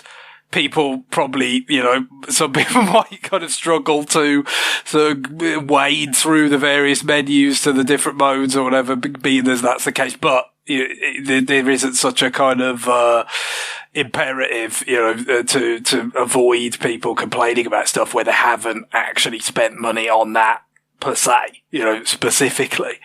But yeah, you'd still feel like there's room for something there. Like I said, even if it's not scans, just Because, I mean, in a lot of cases, these games were on virtual consoles and that information was compiled into a new digital user guide. Yes. So you'd kind of, I mean, like, look, not everything that's on NSO was something that had a virtual console release, but a great deal of it was on there. Yeah. It made my ability to get whatever enjoyment I can out of this batch of these games diminished. Because that Kirby game is it's kind of repetitive. It's weird. It's not very long, but also in many ways it feels too long. Because a lot of the levels aren't particularly inspired, and they kind of repeat themes over and over again. The animal buddies help a little bit, but not so much. Like, in some cases, it's literally just, you need to get the fish or you won't be able to get past the current here. So the level is go get the fish and then come back and do the current. And then you come around and you're at the exit. And a lot of these levels can be beaten in it's got the 6 golden coins thing. A lot of these levels can be beaten in a couple minutes. Mm-hmm. And you're like, okay, they all sort of blend together. But it's not manic and weird like 6 golden coins. So that sort of takes it down a little bit. It's very much more restrained. But also it's like the 18th Kirby game on the service. So to a certain degree, it's like, can we stop? But yeah, that's kind of where I'm at. The other one is, I have been playing the DLC for Fire Emblem Engage. I got the last wave of characters that came out. I haven't messed with Veronica a lot. She's a summoner. Does what it says on the tin. It summons units. It's really weird skill in a Fire Emblem game, but you can do it and it's neat. And then the other one whose name I'm blanking on right now. In both cases, it was the duo. It was Chrom and the main character from Awakening. And they're actually pretty good. The DLC characters feel broken usually, these bracelet characters, and they continue to be broken. But they also announced the trailer for the final wave of the DLC, which is a story component, a Xenologue, that seems to deal specifically with my comment I made early on, which is that the bracelets almost seem to obviate the plot of the game. They are explicitly dealing with the origin of these bracelets, and I guess you're going to a parallel world and fighting parallel world versions of the characters you encountered in the story. So good guys are bad guys, and bad guys are like timid good guys.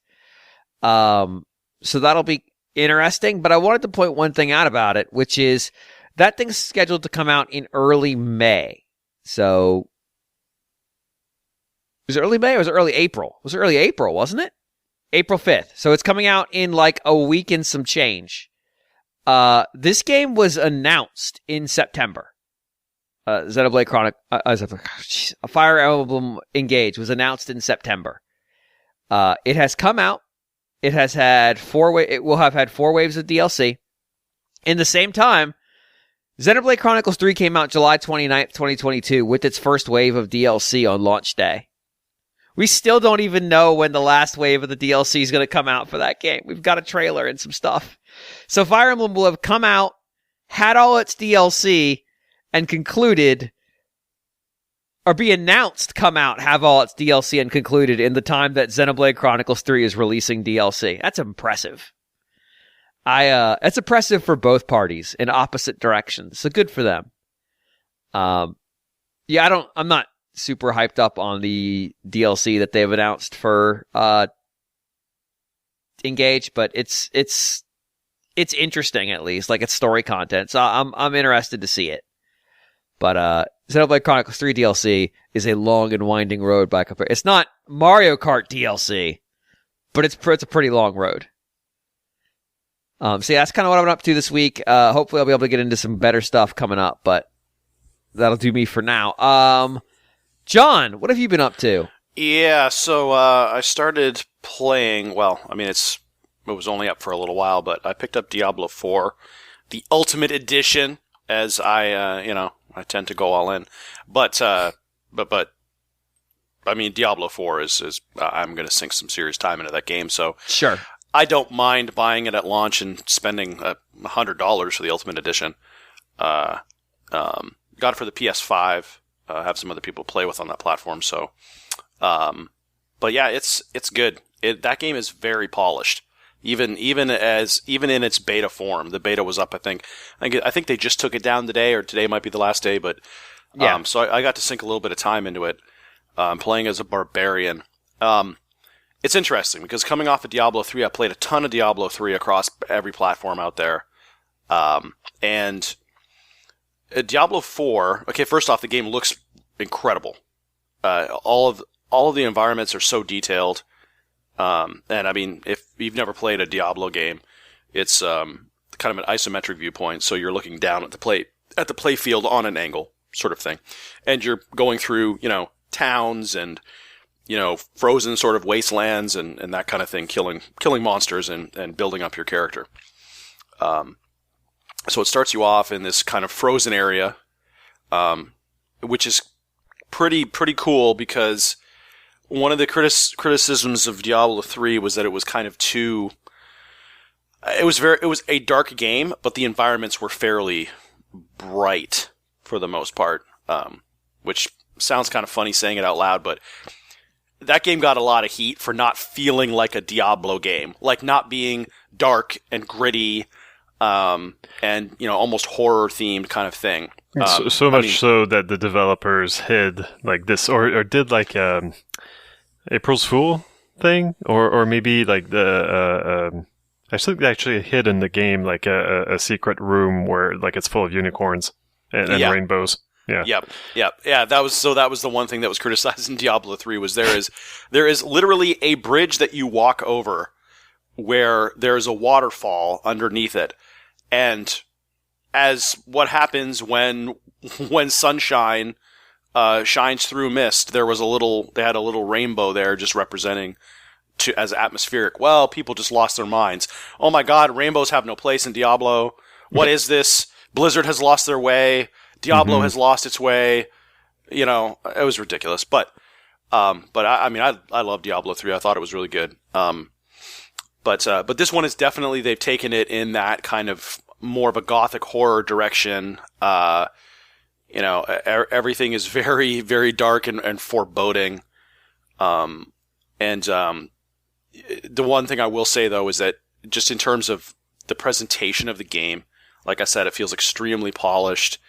The UI is different a little bit. I mean, it's the same where you have sort of your, like for the barbarian, it's the same kind of, build up points. And then, so you have kind of, builders and spenders in terms of skills.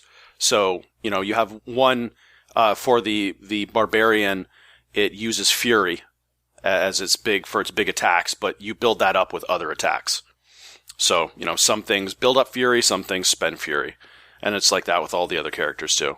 Other characters, the big addition is the druid, which is kind of it's a character that can summon creatures, summon bears and stuff like that to fight alongside of you. The other characters, that was not available in the beta.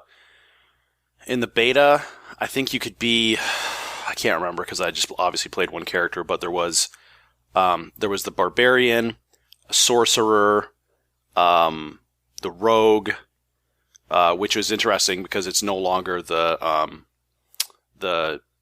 demon stalker or whatever. God, I feel like I'm just completely forgetting what all the character classes are called in Diablo 3. But yeah, there's the rogue and there was the necromancer as well. Necromancer you couldn't play. I think you could play the sorcerer and the rogue, but I don't think you could play the necromancer or the druid in the beta. But yeah, I mean, the UI is a little bit different. There's a couple things. The only thing I didn't like about it is that in Diablo 3, when you pick an item up, it shows you on the left-hand side where, like, how it compares to what you're currently wearing. That wasn't in there, and that was always very, very helpful. But just a couple of different placements. The map is up in the top right. You have like a kind of a mini map to figure out where you're going. The UI is just nice. It's just all laid out very well. The the skill tree is no longer kind of buried in your profile area. It's like a larger skill tree. Kind of reminds me of, you can tell where they took cues from other like Diablo clones, like Path of Exile, for example, because now the skill tree that you have is kind of laid out on a big screen. And it's sort of connecting trees, almost like, like the first thing that comes to mind is, the Xenoblade layout where like the character connections. Yeah, the big web. Yes, it's like that, where you have a point to spend, and you can spend points in a kind of a certain area, like a certain cluster of skills, or you can spend it on a certain skill that unlocks another skill cluster, sort of thing. And so that's how you go around. And there's a lot of things like, with the Barbarian, there's skills that were in Diablo 3, like where you have the stomp skill, where you stomp your foot and it stuns all the enemies around you. So a lot of the stuff that you know and love from previous Diablo games is there for the classes. So they're not going too outside the box, but the way they present it to you is a little bit different, and you can put multiple points into a certain skill. So, for like something like, I think it's Rend, where you spin around in a circle and hit all of the enemies. You can put multiple points into that and increase how much damage you do. Things like that. Also, the cutscenes, like I said, the world is so detailed that the cutscenes aren't even really cutscenes. They just pan down into the game world, and then they have all the characters kind of acting out the different kind of cutscenes that they have. I haven't played any of the PvP or anything like that. I only rolled the one character, but it's going to be a really, really good game when it comes out. There is nothing in there that really annoyed me. There was no red flags that I saw. It was always really stable. I was able to get on. Queued a little bit, but only briefly. You'd expect to with all the KFC double downs people bought to get this demo. Exactly. Right. But yeah, definitely worthwhile. There was nothing in there. I pretty much played that, and I said, this is going to be a really good game. To the point where I really I didn't feel like I had to play too much of it, really, because it's just like, I'm going to be sinking a whole bunch of time into this, so I almost don't want to spoil it. I think the beta let you play up to level 25, and you have the main campaign you can play through, you have side quests that you can go through, you could do some cool stuff too, like in any particular area. I think this is probably to enable farming, is you can, anything that you defeat, so if you go through into a cellar or something like that, and you beat it, and there's always like maybe 5 or 6 of those in any particular given area, you can reset them if you want. And it's also the maps are a little bit more vertical, so you can actually climb up and climb down cliffs now on the map. And it's all kind of one big open world, so I think that game is going to be really, really huge. Just like in terms of game world size, it feels really big. Like it feels like I put quite a bit of time into it in the few days that I had, and I really didn't feel like I made a whole lot of progress covering up the map. And you can see already that some of the side quests that you get, they're quite a ways away in parts of the map that you haven't even explored. So, I think it's going to be a heck of a game. It's going to be a lot of fun. Cool. I'm looking forward to losing you for 3 to 5 months while you play this game. Well, I don't think you'll necessarily lose me. My Destiny clan, I think those guys might not see me for a while.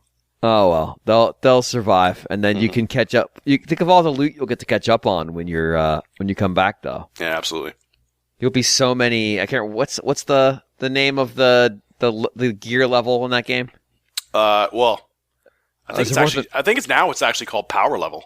Oh, wow. Okay. Because they dumped light level because that was kind of too abstract. So now I think it's just your power level. It's just straight up power level. Fuck it. Mm-hmm. All right. Fair enough. Well, you'll wake up with your power level way off the meta, and you're going to have to pick it up. So yeah, something to look forward to. Mm-hmm. Greg. Yes. Well, we've got something similarly diabolical, I suppose, because I've been threatening to talk about Doom Eternal for a while, and I didn't quite finish it off until I'm at what seemingly very much appears to be the last boss. I mean, it's a big bloody thing at the end of a level called the Final Sin, so it seems insane. Are you up on the top of the skyscraper? Yeah. It seems like that. It's very much the Doom's take on the end of the first Ghostbusters. Yes, that's it. That's it. So yeah, I mean, everything has been indicating that this is the climax. But yeah, would have liked to just get past the end, but didn't quite make it. But still, yeah, I think this is a fair time to kind of comment on it. But I did play Doom 2016 on Xbox One. And it wasn't immediately after it came out. It was probably like the back end of 17 or something by the time I got to that, and it took me a while to get through it. But even so, it was quite a few years ago now. So like, I don't have the most vivid recollection of every aspect of it in terms of being able to kind of talk about where Doom Eternal diverges, if you like. But I mean, very much it's a lot of more of the same, which is what I was looking for from it, because I did enjoy the 2016 Doom game a lot. But I guess what appealed to me about playing it on Switch was just the idea of getting through it quicker because of portable play and stuff, and also having the gyro controls in there, because I got so used to doing shooters with gyro controls at this point that it just feels like that would be be helpful to me, especially considering it's such a frenetic kind of game that certainly my skill with getting very quick kind of aiming with analog sticks is not that great. That's why I prize the motion aiming so much. It's a way that I can do like quick fine adjustments, and you need to. It's so. And again, this is very much what they laid down in the 2016 game. It's basically just like the Shark ethos to kind of an FPS. It's like, well, you have to constantly be moving and constantly be killing like that. That's you are so kind of, there's no very very little kind of quarter given for the idea of like, well, I've got a sniper scope on this rifle, I could take some things out for a while. Like, no, you can't. You might be able to get one sniper shot off of to pick off like a particular weak spot on an enemy, or headshot something, but after that, you got to get moving again because they swarm you, and you're always going to be taking damage. Basically, the idea is getting it back quickly, and you do that by killing stuff, and in particular, sort of getting it into that kind of staggered state where they glow like orange, and then you do the glory kill on them, which makes them sort of spew health out, and then you can really recover. But I guess the thing that they try and get you to do with these, it's quite exhausting. I don't know. I mean, I did feel this, even a few years ago with the 2016 game, but maybe, it's even more acute now that I'm a bit older. But it's somebody who's been playing video games since he's 3 years old. It's not, kind of, anything new to me. And I've not been the most voracious consumer of FPSs, but again, I've been playing them since the 90s. And yet there are many times when you play this and it's just, it's a bit much in it. Oh, it is.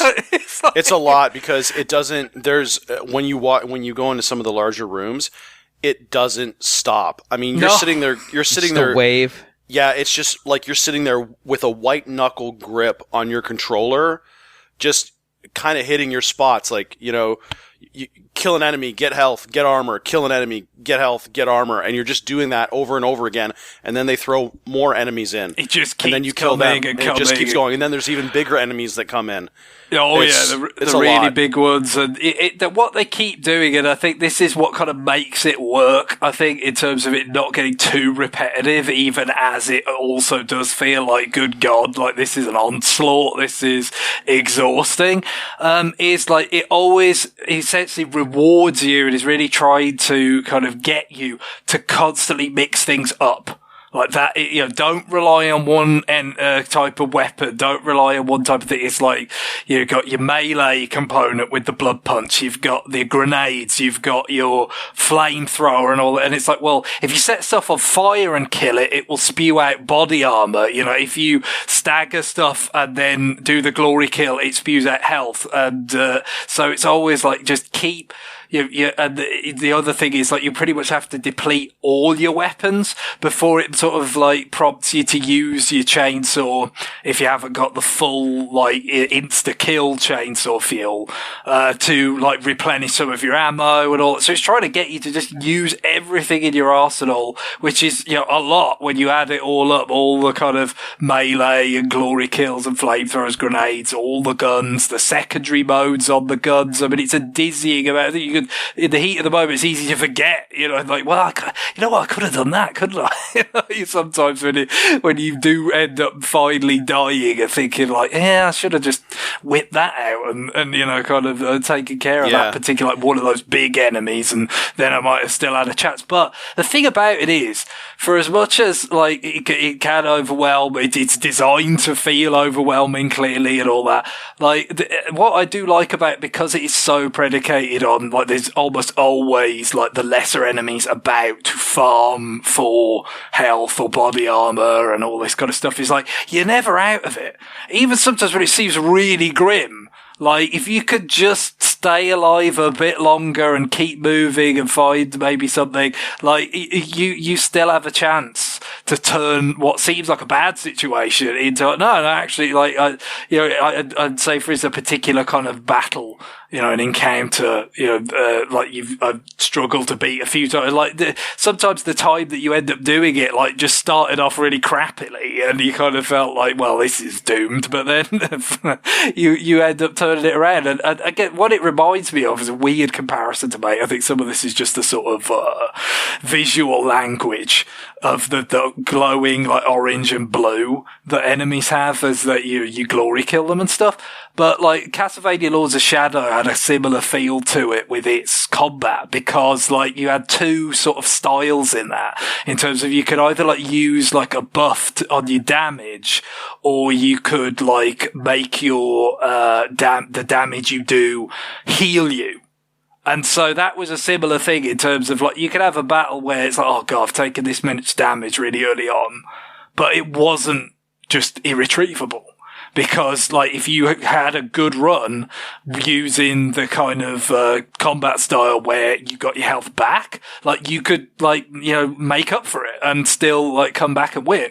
And it is kind of like that, but applied to, these FPS encounters. These just, like, all the arenas as well are just designed, to have all this kind of capacity for platforming, jumping up on bars and stuff, swinging in the air dashing and stuff. Like, it is something I think that, again, my memory is a bit hazy of the 2016 game, but I feel like it's been expanded a fair bit. Like the platforming element of the game, the kind of air dashing and stuff feels like it's more, but it was there before, which is kind of interesting for a Doom game, considering like it wasn't even properly 3D originally, obviously, right. But so jumping was not really like a part of the paradigm, but it was in there in the 2016 game, and now it just feels like it's more prominent, both in the kind of in between encounters sections, where you're kind of exploring and finding the paths to get to the next encounter, but also in the encounters themselves. Like they've got essentially each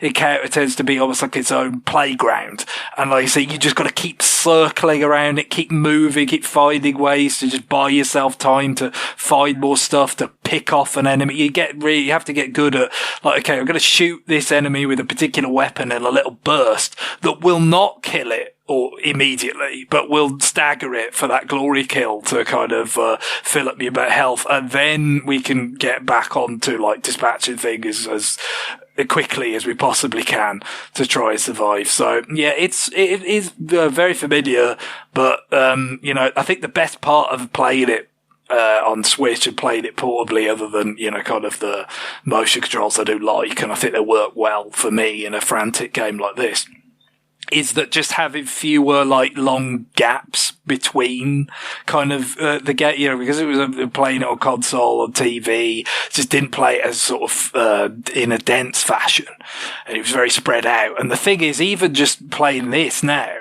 when you take a little bit of a break, like maybe you was stuck on something, maybe just like didn't get a chance to play it for a little while, there's like a ramp up again. For me, there is this, oh god, you know, I'm just like, you got to get back. That's why I haven't gone back to the DLC. It's just because I go in there and I'm like, I can't handle this. I am not trained well enough to, because the thing is, the DLC, the Ancient Gods or whatever it is. Yeah. That assumes that you're picking up where you left off. Yeah, I guess, kind of makes sense probably for people that are playing it an awful lot, that like maybe ramping up, like going on the higher difficulties and stuff. I just put it on the second one that hurt me plenty again, because that's what I did in, 2016, and the 2016 game and that, and it balanced out relatively well. But yeah, for me, it was just like, if you have a few days off or, whatever it might be, a week, like, I've got to ramp back up. Like, you've got to get back acclimated to the pace of it, and just that, again, like, keep changing, like, keep doing different stuff, keep, like, if you've got full health and you've got a chance to kill stuff, make sure you fucking set it on fire first so you can actually get some body armor out of it if you're not going to get health out of it, but, like, all these sort of things you just got to get back in the groove of. But, like I said, because, like, being able to just conveniently, hit it on portable play, there was much less of that. I found that much more of an issue playthrough into the Xbox, and that kind of slowed things down. And this has been, there's been a few of those, as I mentioned, but it's been a pretty relatively smooth kind of work through the campaign, and I think I've been able to enjoy it quite a lot more as a result. I mean, in terms of the port, if you've played any of these, obviously the 2016 game, Wolfenstein 2, on Switch, like, you should know what to expect. I've not played the 2016 game on Switch, but I have played Wolfenstein 2 on there already, so I kind of knew what I was getting. And I mean, if anything, for the most part, it's probably a little less soft looking than Wolfenstein 2, maybe, but it's still pretty soft looking, as you might imagine. Like, I don't think Metroid Prime Remastered is like 720 on handheld. I think it's a bit lower, but it still seems shockingly sharp compared to this game. Like, it's like, wow, well, this is really high res when you've got to flip back and forth. But what they've done in the broadest is really quite remarkable. The Panic Button, I think it is, that have done all these id games on Switch. And, overall, when you consider like the big scale of these environments that they've really gone for in this, like, because there is like a lot more like verticality and platforming and air dashing and stuff going on and all that, like, it can't have been easy squishing all this down in the way that they have. And obviously, yes, the frame rate is capped at 30, but it's mostly stable, and there's a lot of like kind of motion smoothing stuff to kind of make it seem, a bit, it doesn't seem like jittery or anything, and it mostly plays very well. The only thing really I have to say, the sort of complaints in the technical side, is it did have a few crashes to the home screen. Which again, it may have happened with Wolfenstein 2 as well. I'm not sure there was one encounter in particular that I was having trouble with, that also perhaps the hardware was having trouble with. So you had a compound problem of like, well, I might fuck this up, but even if I don't fuck this up, it might crash before I get to the next checkpoint.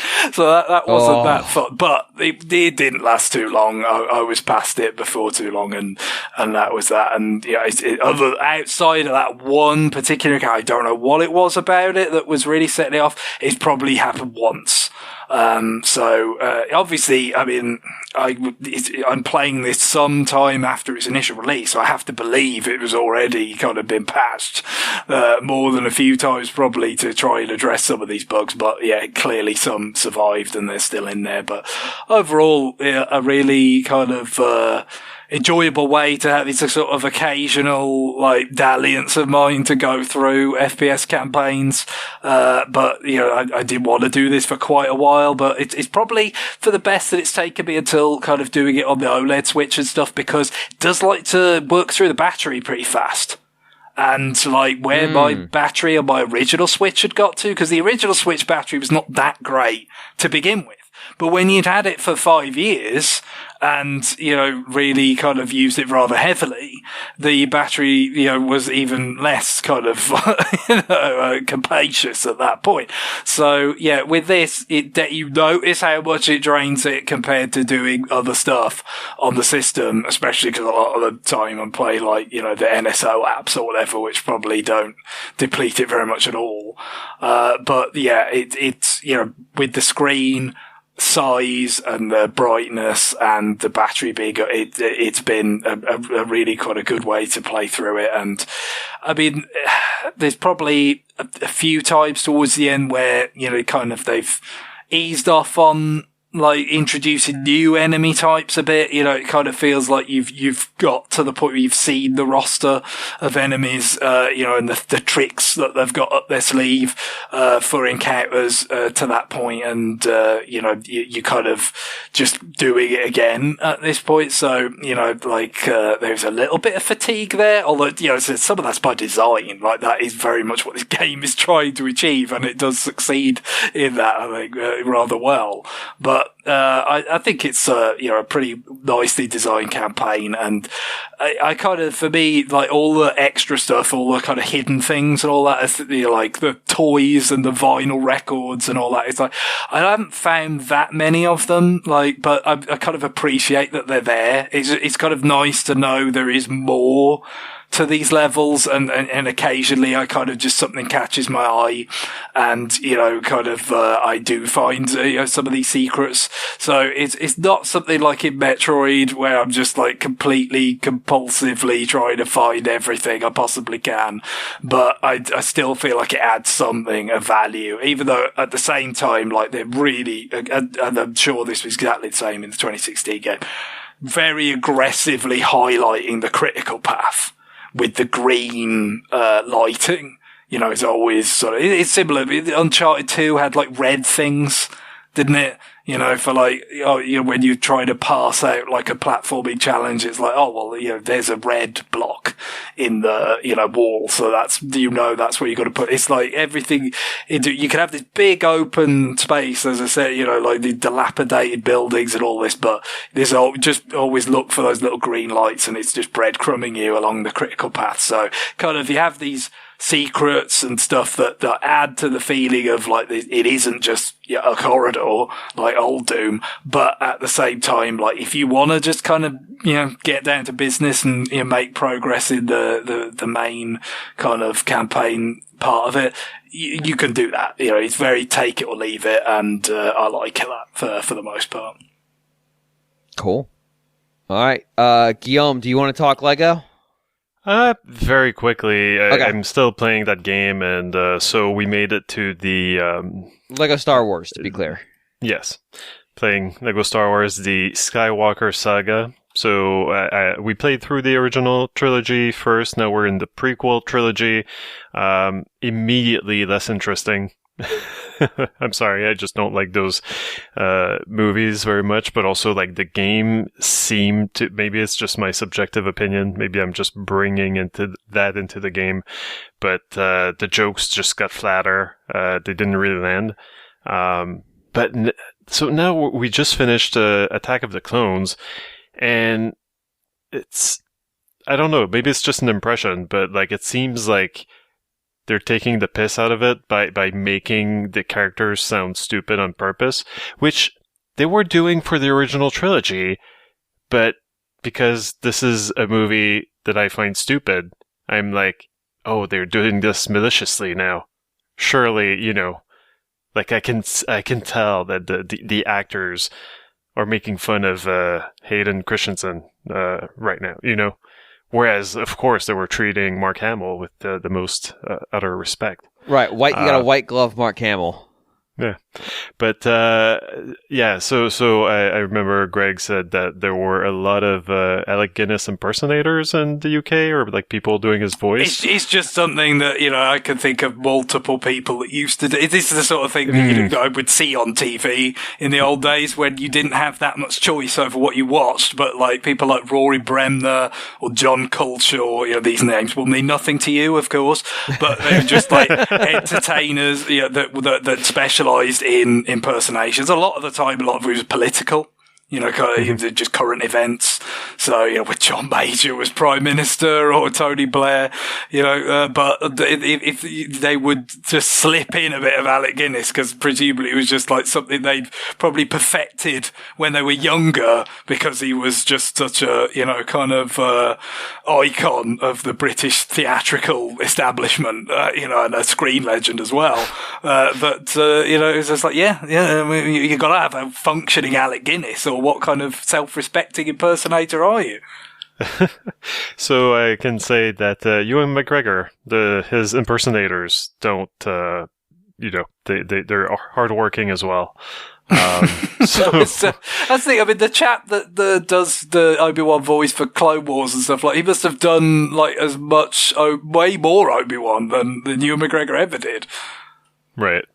And sometimes I kind of, I turn to Karen and I say, like, this is actual dialogue from the actual movie, like, you call this diplomatic action? No, I call this aggressive negotiations. And it's God, this movie's bad. I like that they're basically just being shits to each other to a certain degree. Like, that was the part that was the most believable interaction, that these two having to work with each other all the time would just have developed a sarcastic back and forth. Yeah, it's just not very convincing to me. No, but, it's more the delivery, but like, that's the only realistic human action that anybody takes in that fucking movie, is that they got sick of each other. Yeah. So that's basically what I had to say about that. But mostly what I wanted to do, because I've also been, playing Wind Waker a lot. I haven't been playing a lot of new stuff. I just wanted to, and because, like we tell people, like, it feels good when people comment in the forum threads, like we miss getting comments on the articles that you post for each episode, but then we don't really do anything with it. Right. We're pretty bad at following up or at commenting in the threads themselves. Sometimes I do it, but I just got out of the habit when people stopped posting there, and I just need to get back into it. So, and like, we don't read those out loud on the show. So what do they get out of it, really? Like, they're better off, like, we've trained them to just go to Discord or go to the email. So now and like, we don't say anything when they post. Well, I'm not going to stay silent anymore. Oh. So I just brought up a few pages of the last few episodes, and just want to thank the real heroes here. People like Lemonade and Enner and Top Hat Ant and Ezek. I looked up that pronunciation. The website said as Ezek or Ezek, but I have no idea. I'm not bailing you out on this one because I don't have the answer either.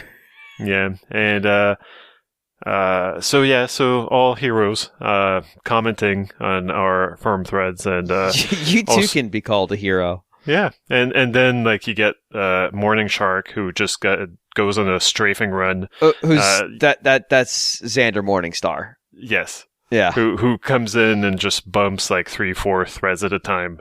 Yeah. Like has a backlog of comments to provide. So he is playing catch up on the show. I think he's finally caught up. Right. So that's the origin of that. Yeah. So yeah, like I don't know what I want to point out, except of course the stuff that relates directly to stuff I said. Sure. Like the comments on Fire Emblem Engage, they don't really engage you? No, not really. Yeah. Ezek said, mention like the trespasser name dropped, hit him right in the nostalgia, because it was the first legal video game he ever bought. And he says that the game legitimately had way more things going on than just a model of UI element shown in the main character's chest. And that is true, and I could have said that on the show. But it was funnier to just mention the heart tattoo that depletes as you I'll be honest. That was the only part that interested me, so you're fine. Yeah, but I'll be the bad guy here. I just remember I've never personally played that game. This is just like one of those titles that was really hyped back when I bought the copies of the PC Gamer magazine for the demos. But we're coming towards the end of the run where my computer could keep up with those demos and games. Right. And Trespasser, I remember being like especially a resource hog because it was doing physics. And so it was, what that ended up translating into as far as I can tell from some comments from people who played it, is that you had to stack a lot of boxes. You could pick up boxes, you could stack them, and so the game just ran with that. But still, it's pretty interesting. As Zeke says that you wielded weapons by simulating arm movement. So like today, your reticle is just attached to the middle of your screen and stuff like that. So yeah, he provides a link to a Let's Play that you can check out if you're interested. More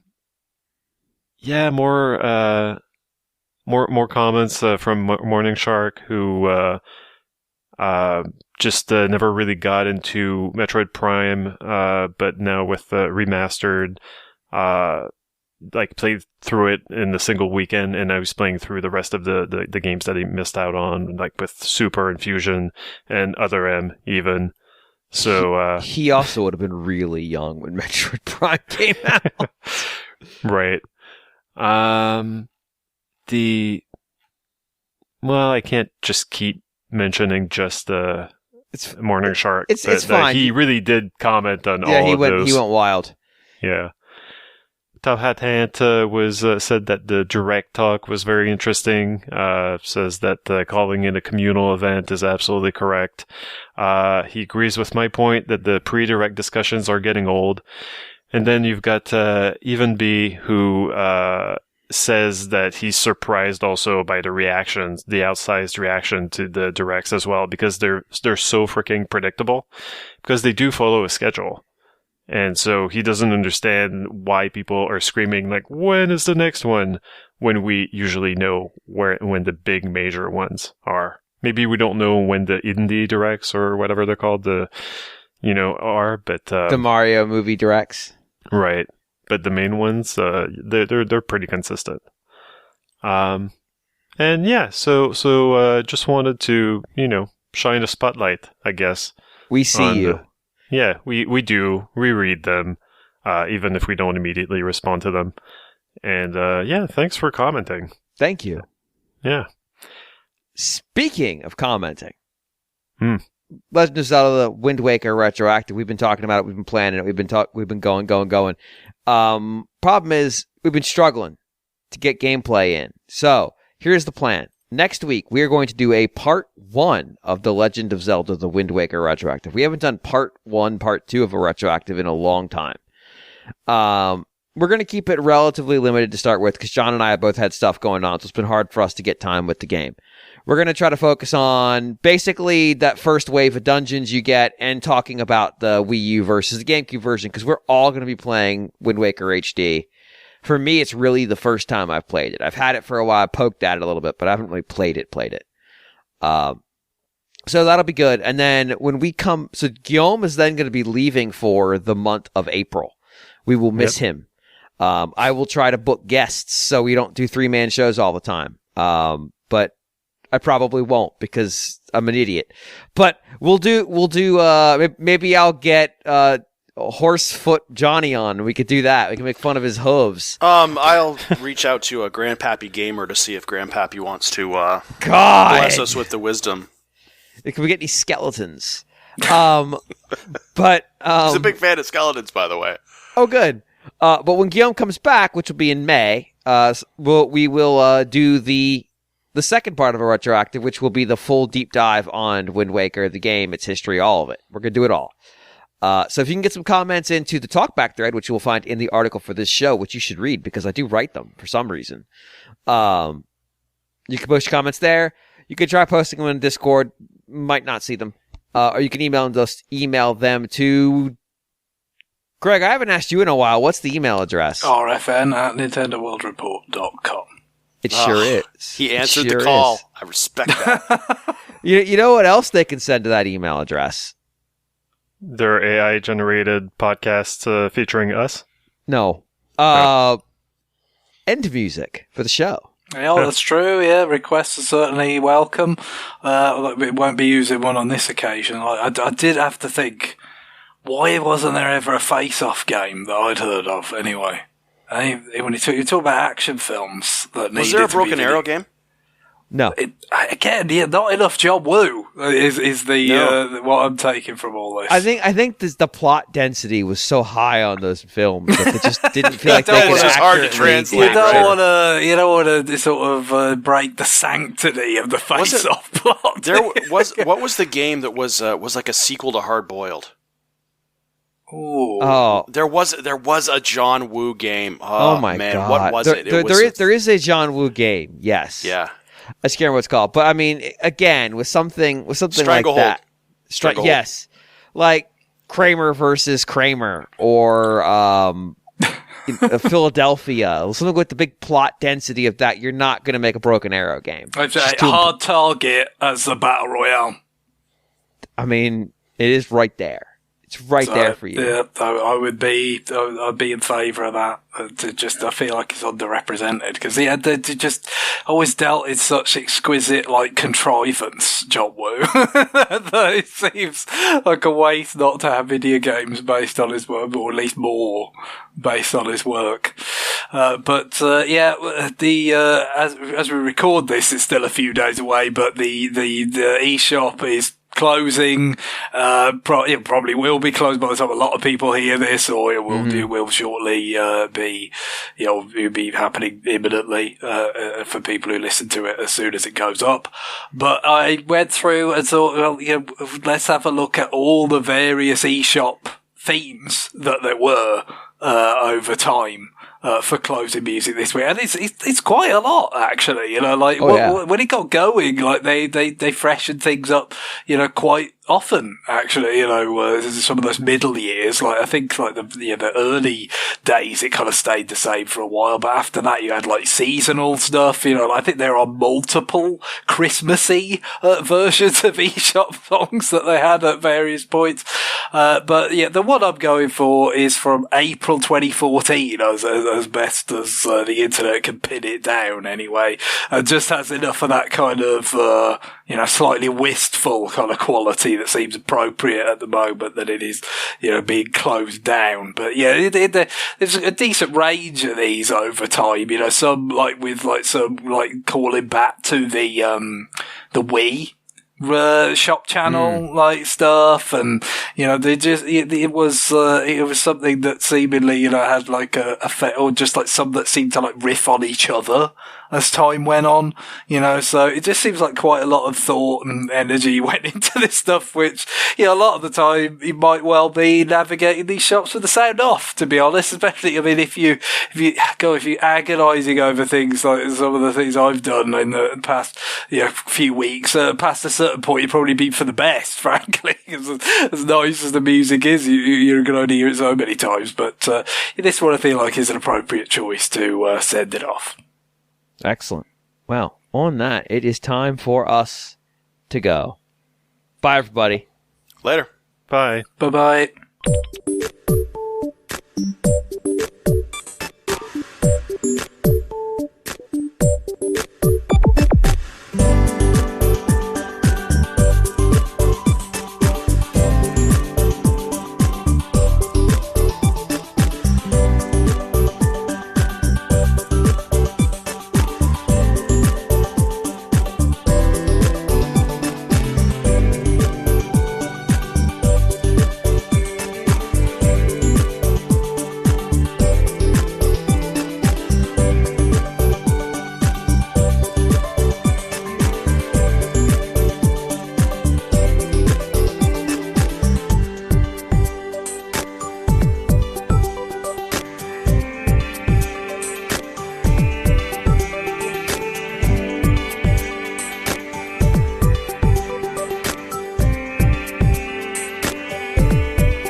Whatever. Good riddance. Anyway, I think this episode has gone on long enough. Greg, what music are we closing out the show with this week? Well, how about this one?